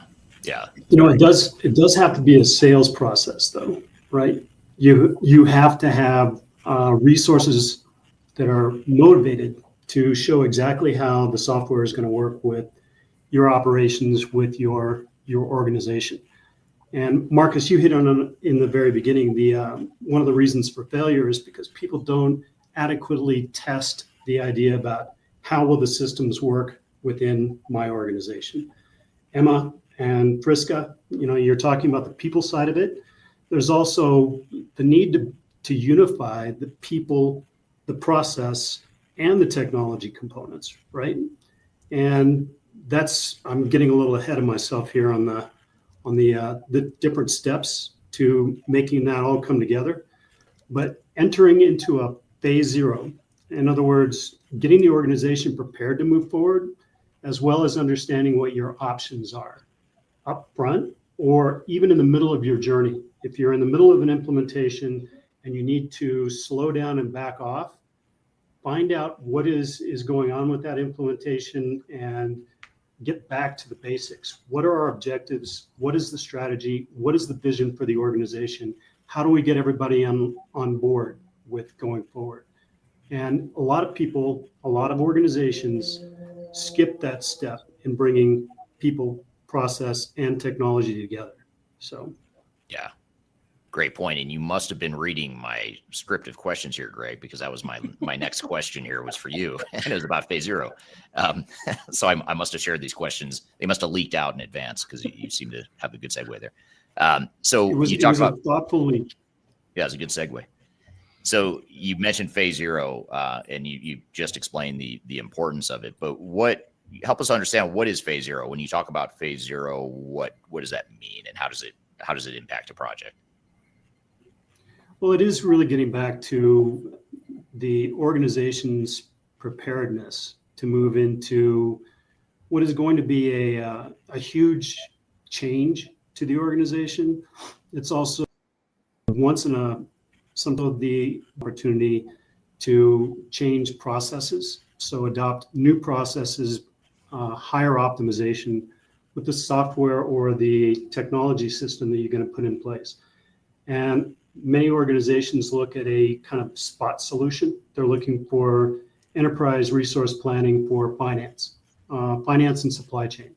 They're not looking at the whole organization, the way that it's going to interoperate, the way that it's going to react to a new software system that's driving toward incredible growth or competitive advantage within their marketplace, their environment, taking better care of their people, achieving their missions in healthcare and public sector. A lot of those things don't come together in a cohesive manner. And internally or with external partners, there's a need to put together an enterprise program management. And the program extends to all of the digital systems within the organization, right?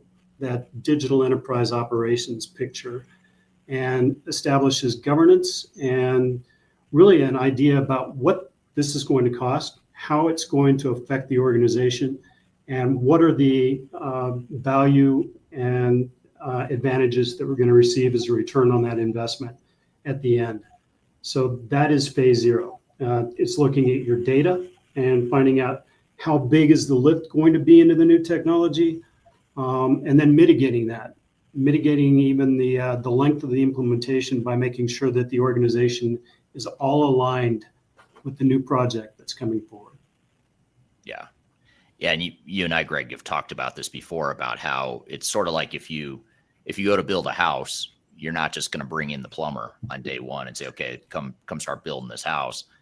You're going to take the time up front to hire an architect and a general contractor, create the vision of what the house is going to be. But oftentimes what happens is the plumbers, which, in this metaphor would be the software vendors, they convince you just to hire them to come in and start building stuff. And so you build the plumbing, but it doesn't match what it is you need as an organization. And so, if you view these projects, even though these projects are hard to touch and feel unlike a house or a building that you might be building, you have to view it that way and think about, well, what would you do if you were building a building? You wouldn't do what most organizations do in digital transformations. What they should be doing is taking that time up front. And that's what phase zero is. And it also addresses a lot of what everyone else has been talking about here today. Marcus talks about, making sure you cut through the sizzle to get to the steak. That's an example of something you can do during phase zero. Certainly the people side of it that Emma and Friska are talking about is something you can define up front in phase zero, the change strategy, and how are we going to impact the organization? How can we move people along and bring them along the way? So that's Great stuff. I want to ask you a question though, Aaron. Coming back to this concept of multinational organizations. I know a lot of people listening are part of multinational companies, but when we're dealing with multinational projects, what are some of the best ways to draw in key stakeholders and align cultures or address the fact there are multiple cultures within an organization? How do we address all of that from a multinational implementation perspective? Time and focus, I think. Strategies aren't too dissimilar. I think, you want early and inclusive engagement. You really want to focus on the tailored communication like we talked about before. There's just different levels of it in a multinational kind of organization and deployment than there would be. I think it's key to establish local champions so you do have a voice in all of the regions that you go into. I think in a lot of cases, it's good practice to have some cultural training, some awareness, making sure that the team is actually aware. And then as the project goes on, really make sure that you do have collaborative decision making, right? Because you don't want people who are not in the home country or whatever, the home office, to feel kind of on the outside of their own project. You want everybody to be involved in that. And that includes making sure that you have good feedback loops there, right? And what is going well, making sure that you do get feedback from all of the interested parties that you're working with. And then one of the things I've seen that really makes a big difference is, you do have the overall project vision and strategy and what is this going to do for the business, but you really have to make sure that you're going to allow for local adoption of those global strategies. There has to be some flexibility. If you go in and you're deploying to 20 countries and there's no flexibility in the types of work and the individual deployments in those regions, you're going to have a hard time getting adoption for those and being able to have the flexibility. And at a very base level, it's even just government compliance, right? Making sure that you can do the local compliance and cover that, but then making sure that you're adapting the actual implementation itself. If there's different systems that we're integrating to in different countries, a lot of times, we were talking a couple of weeks ago to a company that had offices in a bunch of different places, and they had a system that was working fantastically well for them in Scandinavia. It worked okay for them in Spain, but in South America, it just didn't work at all because of some of the compliance and because of some of the cultural differences and how people use the different systems. And so replacing that with one system is possible, but you do have to have a bit of flexibility there. You can't go in and be inflexible in your deployment rules and the actual functionality as well. So.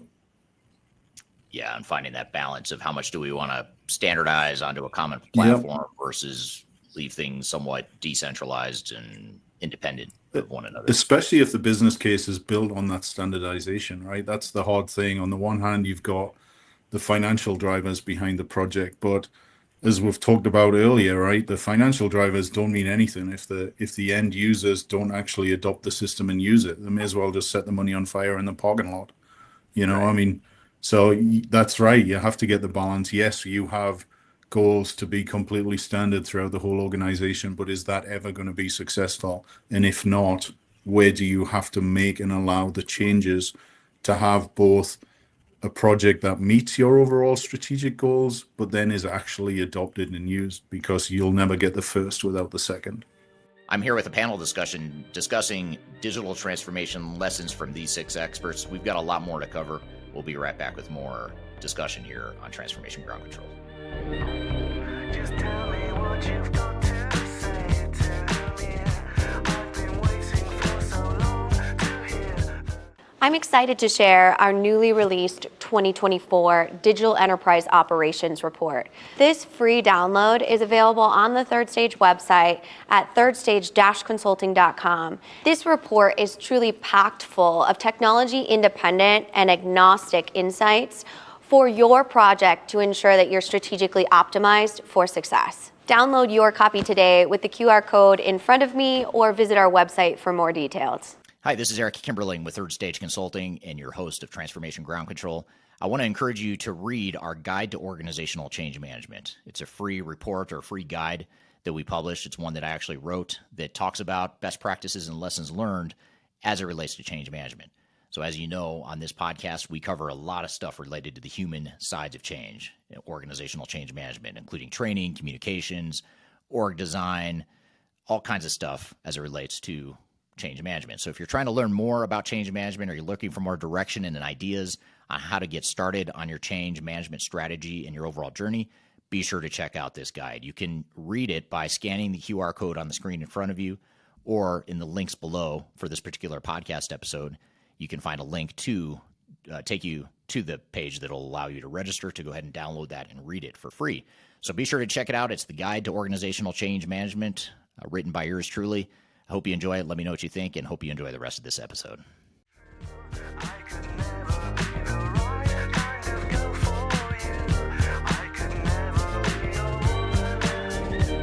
Hello, welcome back to Transformation Ground Control, episode number 185. My name is Eric Kimberling here with Darian and Chwialkowski. You can find new episodes of this show every Wednesday by going to transformationgroundcontrol.com, and you can also see the past episodes that we've released, all at transformationgroundcontrol.com. And we're here in the midst of a discussion with a panel, which, by the way, is going to be at our Stratosphere conference. Digital Stratosphere is the name of the conference, happening in October 2nd, 3rd, and 4th in Denver, Colorado. You can get your tickets now and learn more about the event by going to stratosphere2024.com. So with all that being said, let's jump back into the conversation. Yeah, I want to come back here to a couple comments. This is from Will on LinkedIn. Will says, go-getters tend to want to bypass the planning phase and get right to work. Pre-planning is critical for any project, but especially digital transformation, as it touches all employees and facets of your business.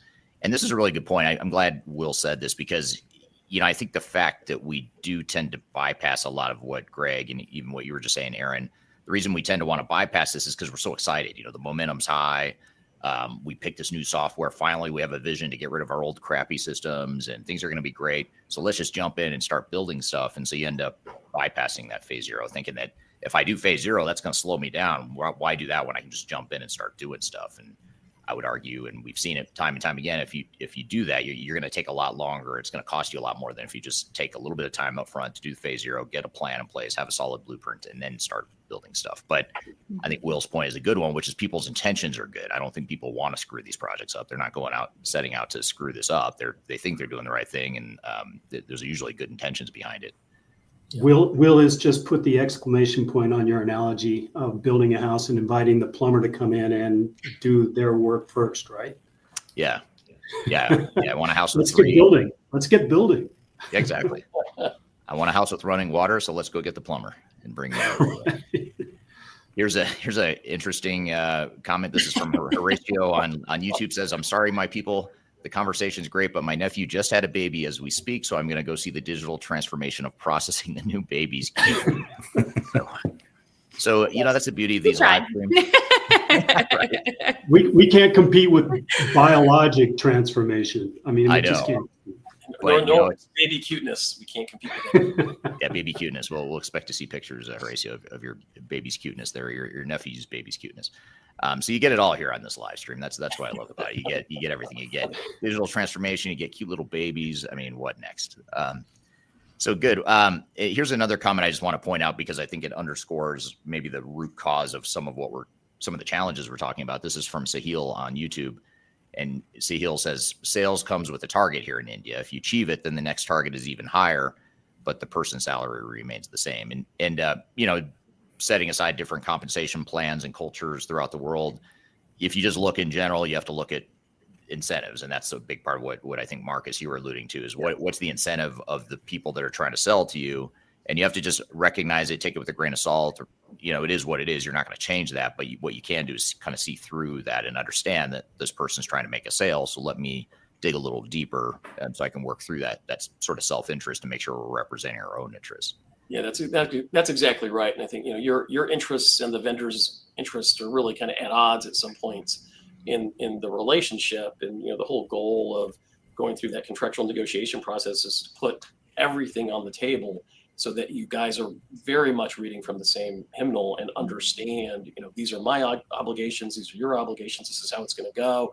And then to have some sort of a resolution process when things go off the rails, because they inevitably will go off the rails. And especially if you haven't done any of the things that we've been talking about today, and what Will was just talking about, this phase zero and the planning and the process. Yeah. back a little bit to the idea, though, of like those salespeople with integrity and how you manage it. And Eric, you've heard me say this a number of times. My background is actually in education. I was a teacher. A big part of the philosophy of the company that my husband and I run is that the best salespeople are teachers. And so if you can adopt that mentality, yes, you might be competing with people that are making false promises. But if you take the role of your prospects or your customers' favorite teacher and teach them how to make these buying decisions and teach them about all the things that we've been talking about, you build your authority and you build trust. And people buy based off of trust. Yes, they buy based off of price tag, but if they trust that you are going to be that like actual advisor for them through that process, they are more likely to buy from you. And then again, the outcomes of your project are more successful. So for any of the salespeople that might be on this, start thinking through how you can educate all of your prospects and your buyers on the things that we've been talking about. Big tool that I used when I was selling was teaching about digital literacy. That's how my TikTok got started. That's how a lot of my content on LinkedIn is about that idea of breaking down these ideas or these terms that we use to like mystify people so that they can make better buying decisions. And then when the time comes and they need help, you've taught them something and they trust you and they'll come back to you. So there is a different way, I promise. Yeah. Well, and that's a great point, Emma, because I totally agree. Just in general, I agree with you, but I agree with you even more if you look at the last 2 or 3 years in our industry, because I would argue that our industry has the highest degree of distrust that I've ever seen. I mean, because you have a lot of software vendors that are sort of forcing these migrations, at least in the ERP space. A lot of these incumbent vendors like SAP and Oracle and Microsoft, they're all sort of pushing their customers off the legacy systems into the cloud, which is fine. That's where we're going as a industry. But the problem I have is that now you're giving arbitrary deadlines to your customers to say, if you don't get off this old system and upgrade to the new one, we're just going to stop supporting you. And so you're sort of coming into this with a lack of trust. And we see a lot of people that come to us at third stage, they're looking to us to provide some trust and honesty because they're seeing a lot of garbage in the space. And so I think what you're saying is absolutely spot on, Emma. The people that do build trust, they stand out in like not a sore thumb in a bad way, but they stick out like a sore thumb in a good way. So I think it's a great point. A happy thumb, not a sore I'd one. like to comment too. One of the reasons that we host Stratosphere every year is to impart some of this understanding, the pitfalls that people can avoid when going through this entire digital transformation process. I was sitting next to a client last year that turned to me during one of Marcus's sessions and said, "Gosh, I wish I'd known about this. I wish I'd thought about it before we ever went into it. We would have completely renegotiated the contracts that we ended up signing." So that goes to Emma's point too. I mean, software vendors, they want to do the right thing. They want to be the partner of choice for you. But you have to make sure that the boundaries are set on both sides with that contractual agreement. So, yeah. And again, Stratosphere 2024, you can scan the QR code here or go to stratosphere2024.com if you want to learn more about it. Marcus does talk in the sessions. He typically will talk about some of these contractual considerations. And speaking of that, Marcus, could you give us a preview of what you'll be talking about at Stratosphere in terms of some of the contractual considerations that a project team or an organization needs to consider when they're embarking on a software purchase and transformation? I like to kind of break it down and be practical in the way that I approach these presentations and really the issues that I think people need to focus on, because I think from a pure legal perspective, and I'm not going to go overly legal right now because I think everybody's going to fall asleep. But it's always the things that we always focus on as lawyers in these agreements. It's warranties, limitations of liabilities, indemnities, remedies, damages. All those things are incredibly important, and you have to focus on those, and that's a given, right? But when you're embarking upon a digital transformation or an ERP implementation project, you really have to think about the people aspect of this and what can you do to set reasonable expectations, which is what the contract negotiation process is actually for. It's to, like I said before, you put everything on the table and you make sure that you have a meeting of the minds as to what is going to happen and who's responsible for it. But then you have to really go a step further, and I think you need to really use the tools in your contractual toolbox to manage the relationship for the duration of the implementation project or the integration project, and for the life cycle of your relationship with that particular vendor. And for me, there's no better contract or more important contract in this whole ERP package than I think the consulting agreement, the master services agreement, whatever you want to call it, it's called different things, and the statements of work that are going to kind of flow from that agreement. And those documents are the documents to some extent that I think become important because they manage the deliverables, the milestones, the schedules, the testing, what happens when you reject something. Those documents need to have a large degree of particularity so that you can leverage those to manage the implementation integration process going forward. And so to me, it's just nuts and bolts kinds of things. What are you buying? What's the software? What's the name of the software? It can't just be SAP software, right? It's got to have, the modules, the functionality, all of it needs to be detailed. Who's going to be on the project team? You don't need to know the names, but you need to know the roles. How are you going to be able to replace them when something goes wrong? How are the meetings going to take place? How often are we going to get project status updates? All of those things, can be addressed in the statements of work, and they should be addressed. And we see vendors push back on that degree of granularity. Agile development, software development methodology or implementation methodology, which it really isn't, is kind of the bane of my existence because it doesn't allow you to do any of that detail. And so we see that on a pretty regular basis. But then, even these kinds of documents have limitations because they're very much fixed in time, right? They're fixed in time as far as, when you kind of know, you think you know what's going on.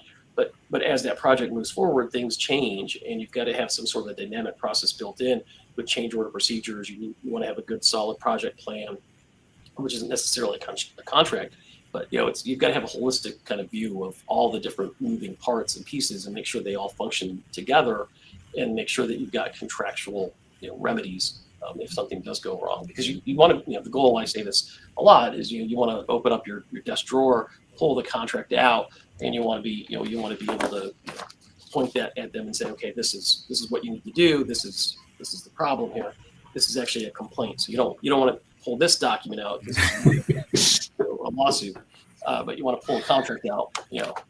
This is here's a statement of work. So that's the one you want to pull out and be able to point to it and say, this is what you're supposed to do, and this is what happens when the deliverables don't work.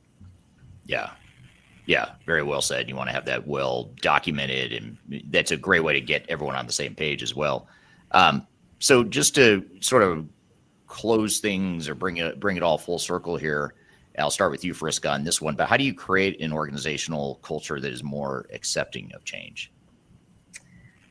I think why people don't trust organizations, vendors, whatever, it's because there is a lack of trust. We've talked about the lack of trust. And if you want to build that trust, your actions need to match your words. So a lot of organizations claim that they want to be innovative, they want to grow, they want to transform, they want to change. But do they celebrate failure? No. Do they celebrate failure as a stepping stone to progress? No. So I would suggest establish what I call a fail forward policy. So there's a company in Berlin that does this very well. It's called Buffer. And every Friday, it's called F Up Fridays, where literally everybody in the team takes turns to celebrate a monumental F up. But it's not, crying and saying, oh my God, it didn't work. It's what did you learn from it? That is the important part. So turning it on its head. So have a monthly failure celebration day. So I actually implemented this in my comms plan for a previous client. So, everybody always shares success stories, case studies. I shared failure fables and learning logs. So yeah, reversing that and really embedding that growth mindset, that learning mindset. I also introduced something called change sabbaticals, where, as its name suggests, you encourage employees to take time off from their regular day job and they work on something completely different. Maybe it's a change related project, maybe it's a completely different role or different department. So this not only helps break down silos, but it encourages cross-functional understanding and it helps really spark new ideas. So those are my two go-tos for trying to encourage people to be more accepting of change within organizations.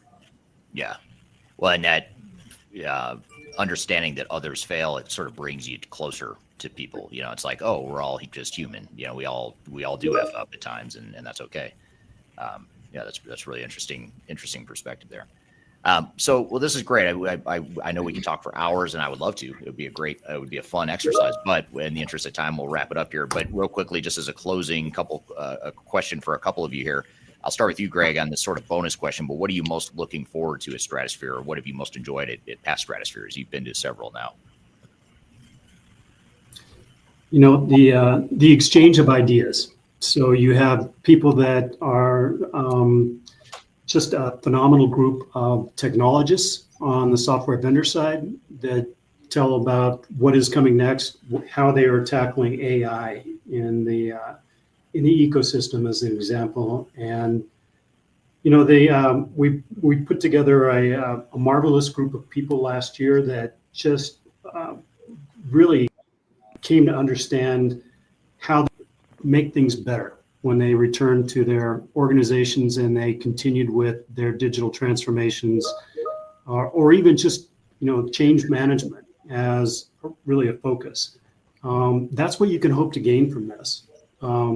Very honest and telling relation of exactly how people are doing things right, and to Friska's point, how people are doing things wrong.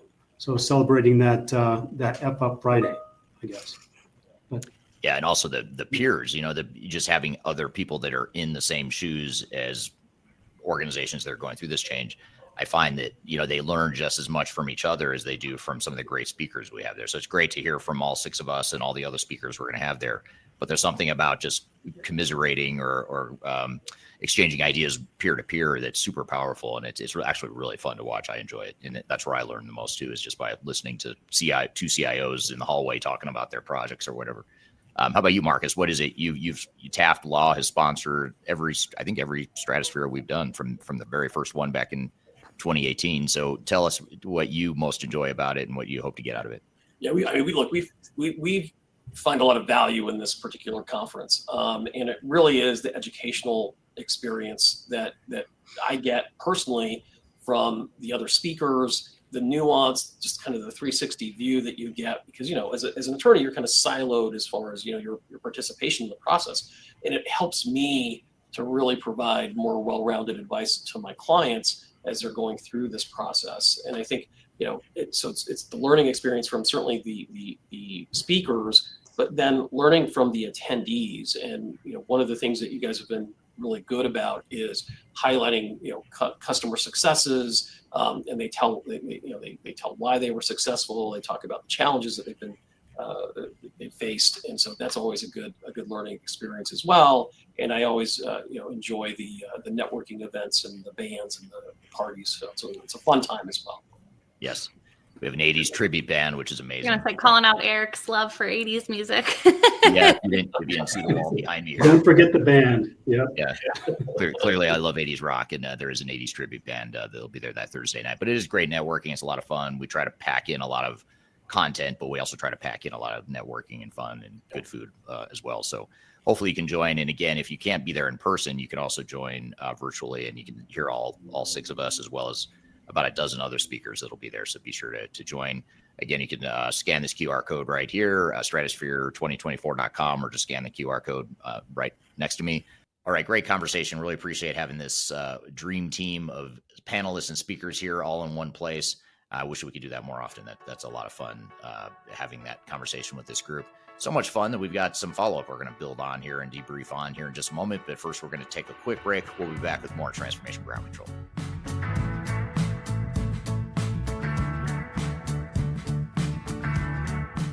Hi, this is Eric Kimberling with Third Stage Consulting, and I want to invite you to join our annual tech agnostic conference called Digital Stratosphere.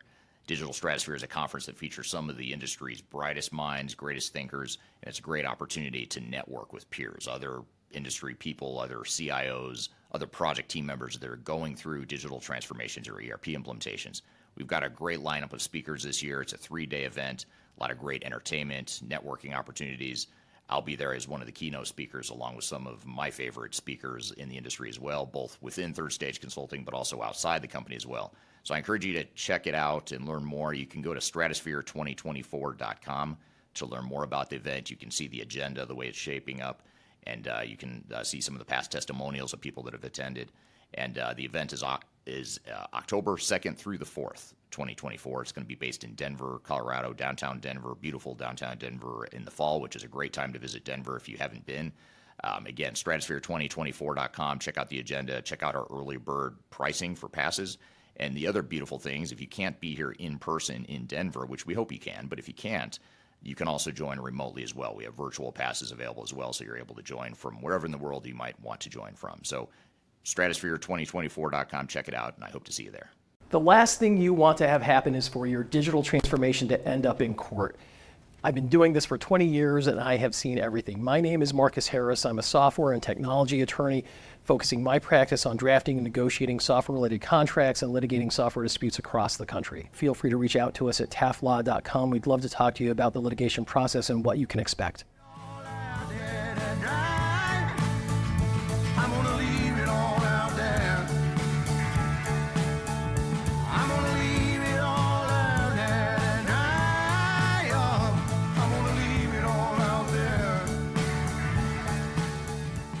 Hello, welcome back to Transformation Ground Control, episode number 185. My name is Eric Kimberling here at Darian Chwialkowski. You can find new episodes of this show every Wednesday at transformationgroundcontrol.com.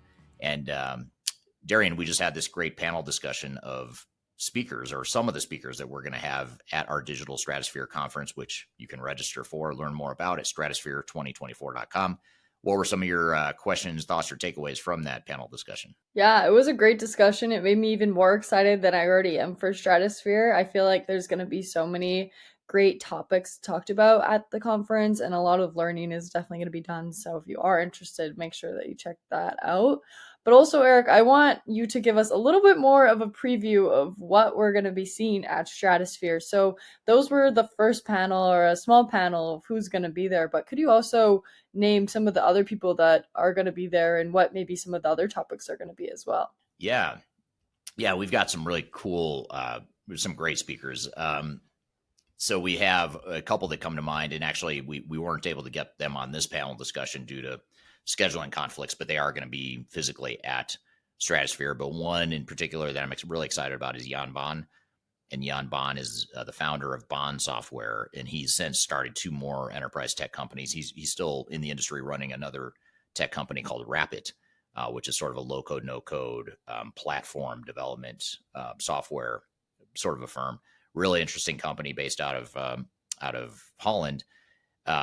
And he's a great guy. I mean, he's a legend in the industry. He founded Baan Software, which is one of the 2. You could argue it's the pioneer in the ERP software space. Some would argue it was SAP that sort of pioneered it, but actually Baan was the number 1 software vendor before SAP overtook them back in the, I'd say, late 90s. So he built a very successful, one of the first successful ERP companies. So he's going to be at Stratosphere, coming all the way from outside Amsterdam. He'll be joining us to talk about sort of the past, present, future of ERP systems. And then another one I'm really excited about, who was there last year as well, but we had to have him back because he was so good. And that was Walker Reynolds. And he's going to be there talking about Industry 4.0. So for those that are in manufacturing, distribution, supply chain, intensive types of companies, he'll be there talking about Industry 4.0. And he's a really good speaker, very engaging, very entertaining, and he's great as well. So there's a lot I can mention. I mean, we've got, other speakers that are going to talk about change management, some talking about program management. There's a huge variety, but those are 2 in particular that really stand out that I'm really excited about. Yeah, definitely going to be a really exciting conference. I feel like there's a big variety of speakers and a lot of different expertise in a lot of areas. So it'll be really interesting. Yeah. And the other thing is, I think Marcus mentioned it. I mentioned it in the interview, or in the panel discussion we just had a few minutes ago. But, I love hearing the speakers. It's great. You learn a lot from them, but you learn just as much, maybe even more, just from hearing what other people are asking the speakers. And then certainly inside conversations over meals and happy hours and at some of the entertainment, just learning from other CIOs, other project managers and team members that are going through these projects.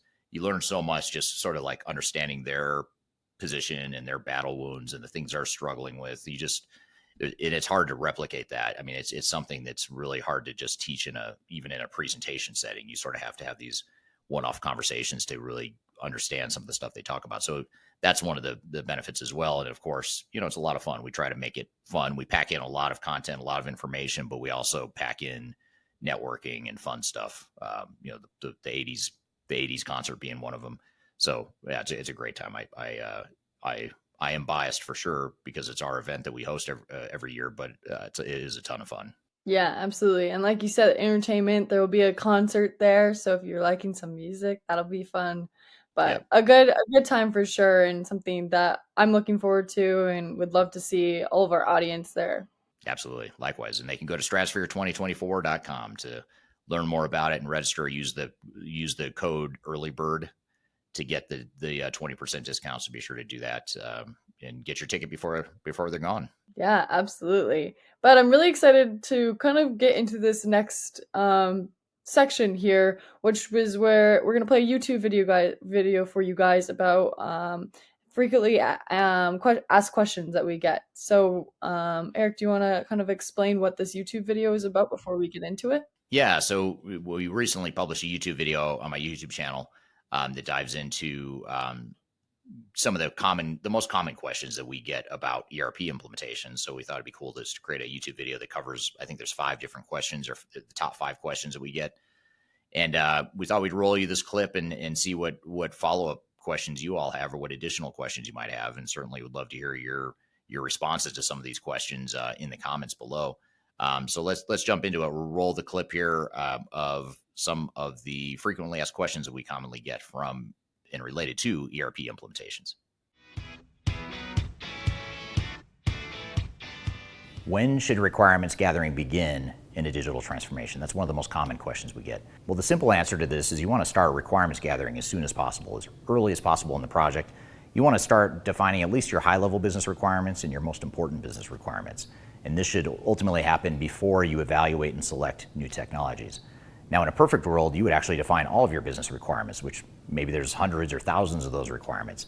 Now, you don't want to get caught up in analysis paralysis for software selection purposes, but the more you understand about your requirements, the better, because then you can narrow those down and prioritize and pick the ones that are most important and use that to evaluate software, and then use the broader set of requirements to implement the software, to design and implement it.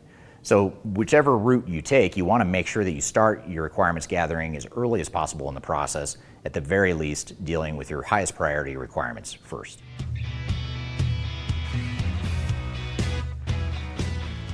When should business process improvement begin? Should we do it before we implement software, after, or both? And the short answer is both.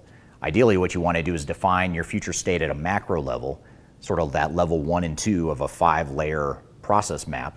So level 1 being the highest level 5 being detailed workflows, step-by-step transactions.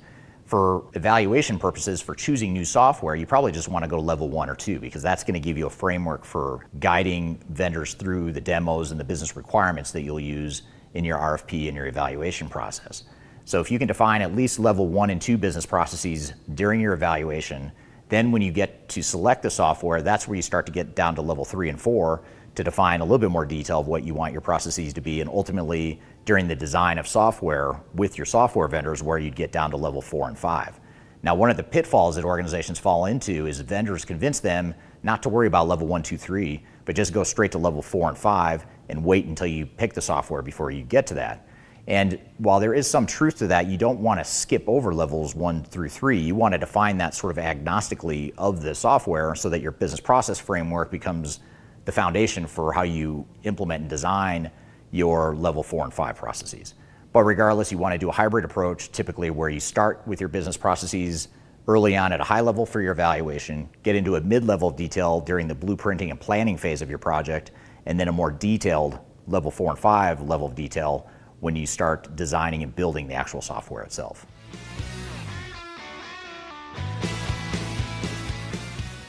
When should change management begin? This is one of the most common questions we get from organizations. And the short answer here is change management should start now. Regardless of where you are in the process, chances are pretty high you're already behind the 8 ball. You're a little bit too far behind. Maybe not too far behind, but far enough to where you should start the process now. And the reason for this is because you have to recognize that when you're going through an ERP implementation, you're not just implementing new technologies with new tools and new processes. You're probably changing your culture. You're probably changing the way you operate. You're probably changing roles and responsibilities. If you're introducing AI, for example, you're probably automating parts of people's jobs. And so you've got to figure out what the organization is going to be when it grows up, because those changes to the organization are probably going to take you a lot longer than implementing new technologies. And those changes need to be in place in order for you to get value out of those new technologies. So if you think about it like a project plan, technology is usually a pretty short, compressed time frame on an overall plan. Change management is usually a bit longer, and other steps in the process are longer than the technology itself too. So things like process improvement, data migration, those are two more examples that are typically going to take you longer than implementing technology itself, but change management is certainly one of those. So the sooner you can start change management, the better. And the one thing I would say that you can do now to get started right now, wherever you are in the process, is to do an organizational readiness assessment, to quantify and measure what your organization is today, where the pitfalls and risks are from an organizational and human perspective, and use that as an input to design a change strategy and plan that's very customized to you. And if you'd like to learn more about that, please reach out to me. I can share with you some methodologies and tools that we've used to make our clients successful in this. And I've included my contact information right here below. And you feel free to reach out to me. I'll share some information with you.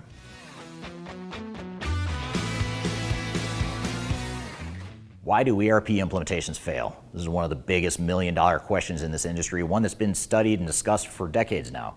And if I had to summarize in two things, in two reasons that apply now today, and they certainly applied 30 years ago, and I think they'll still apply 20 to 30 years from now, is these two things. First is unrealistic expectations. Organizations don't have realistic expectations when they go into their projects, so they end up shortcutting and shortchanging some of the things that are most important to their implementation. If you think about it, if you have too small of a budget and too small of a time frame to do too much work, you're going to have to make a lot of bad decisions to force fit an implementation into a box that was never realistic to begin with. In fact, you're going to end up spending a lot more time and money trying to fix it than you would just if you would have done it right from the start. So unrealistic expectations is one of the two reasons for failure. The second reason, and the most common reason, root cause of failure, is misalignment as an organization. You're just not on the same page. You're going in a bunch of different directions, and you're trying to implement new technology when you can't decide and agree upon what you want to be when you grow up. So the way around this and the way to mitigate it is to make sure you spend the time up front before you start designing and building and deploying new technologies. Take that time up front to make sure you clearly define what you want to be when you grow up. What's your strategy? How's this project going to support that strategy? What are your business processes going to be? At a high macro level, what do we want our business processes to look like? And that becomes a blueprint that gives us all a common direction to work from so that we can bring in the right vendor, the right system integrators, the right technical implementation partners to implement technology in a way that supports us in a very aligned way.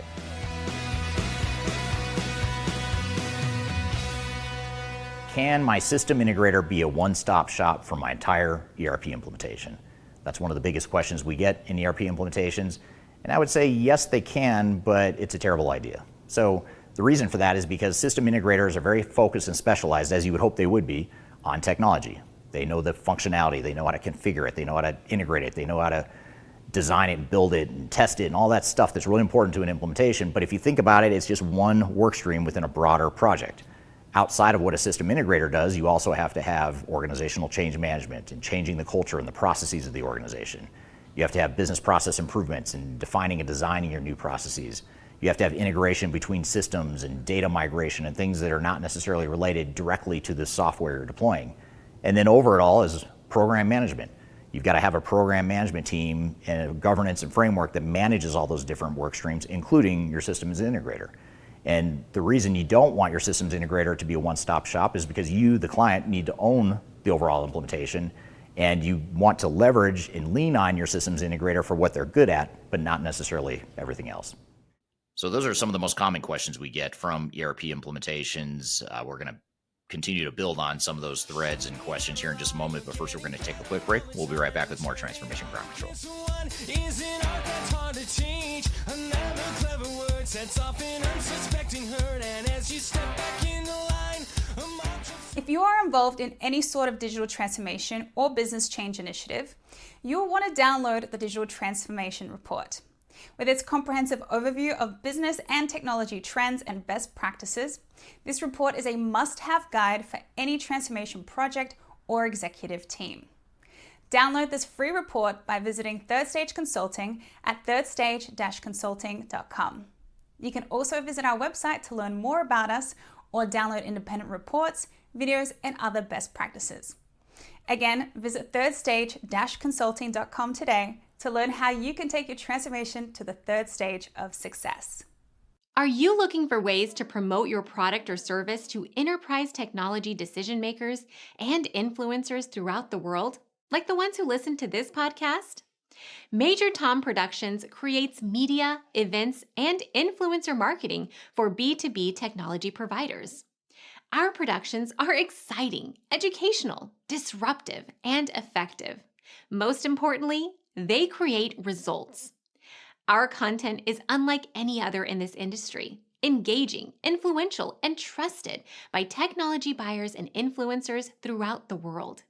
Each month, our productions reach hundreds of thousands of targeted buyers and decision makers who trust and engage with our honest and tech-agnostic content. With long-tail viral results and engagement with our content, Major Tom Productions provides a way to reach your target market and create awareness, calls to action, and a connection with potential customers. So collaborate with us today. Learn how we can feature your product or service on podcasts such as Transformation Ground Control, Journey to S4HANA, and Journey to Dynamics 365. We can also feature your brand on our YouTube channel called Digital Transformation with Eric Kimberling, which boasts over 100,000 subscribers and over 2 million video views per year.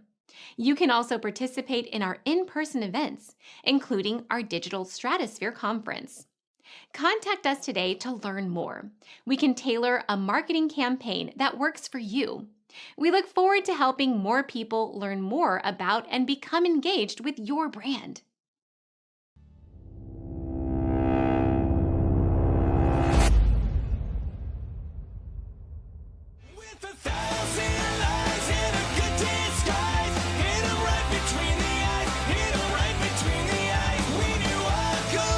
Hello, welcome back to Transformation Ground Control, episode number 185. My name is Eric Kimberling here with Darian Chwialkowski. You can find new episodes of the show every Wednesday by going to transformationgroundcontrol.com. The show is produced by Major Tom Productions and sponsored by Third Stage Consulting. So, Darian, we just played you this. We just played the audience this clip of me talking about some of the most common FAQs that we get from people going through ERP implementations. What were some of your thoughts and takeaways from that? Yeah, I mean, it's our most frequently asked questions. So I definitely think this is a great resource for anybody that's about to go through an ERP implementation or is currently going through one. Hopefully these commonly asked questions, it's something that we hear a lot. So hopefully these give you a good resource and help you understand the topic a little bit more and dive into each one of those sections a little bit more.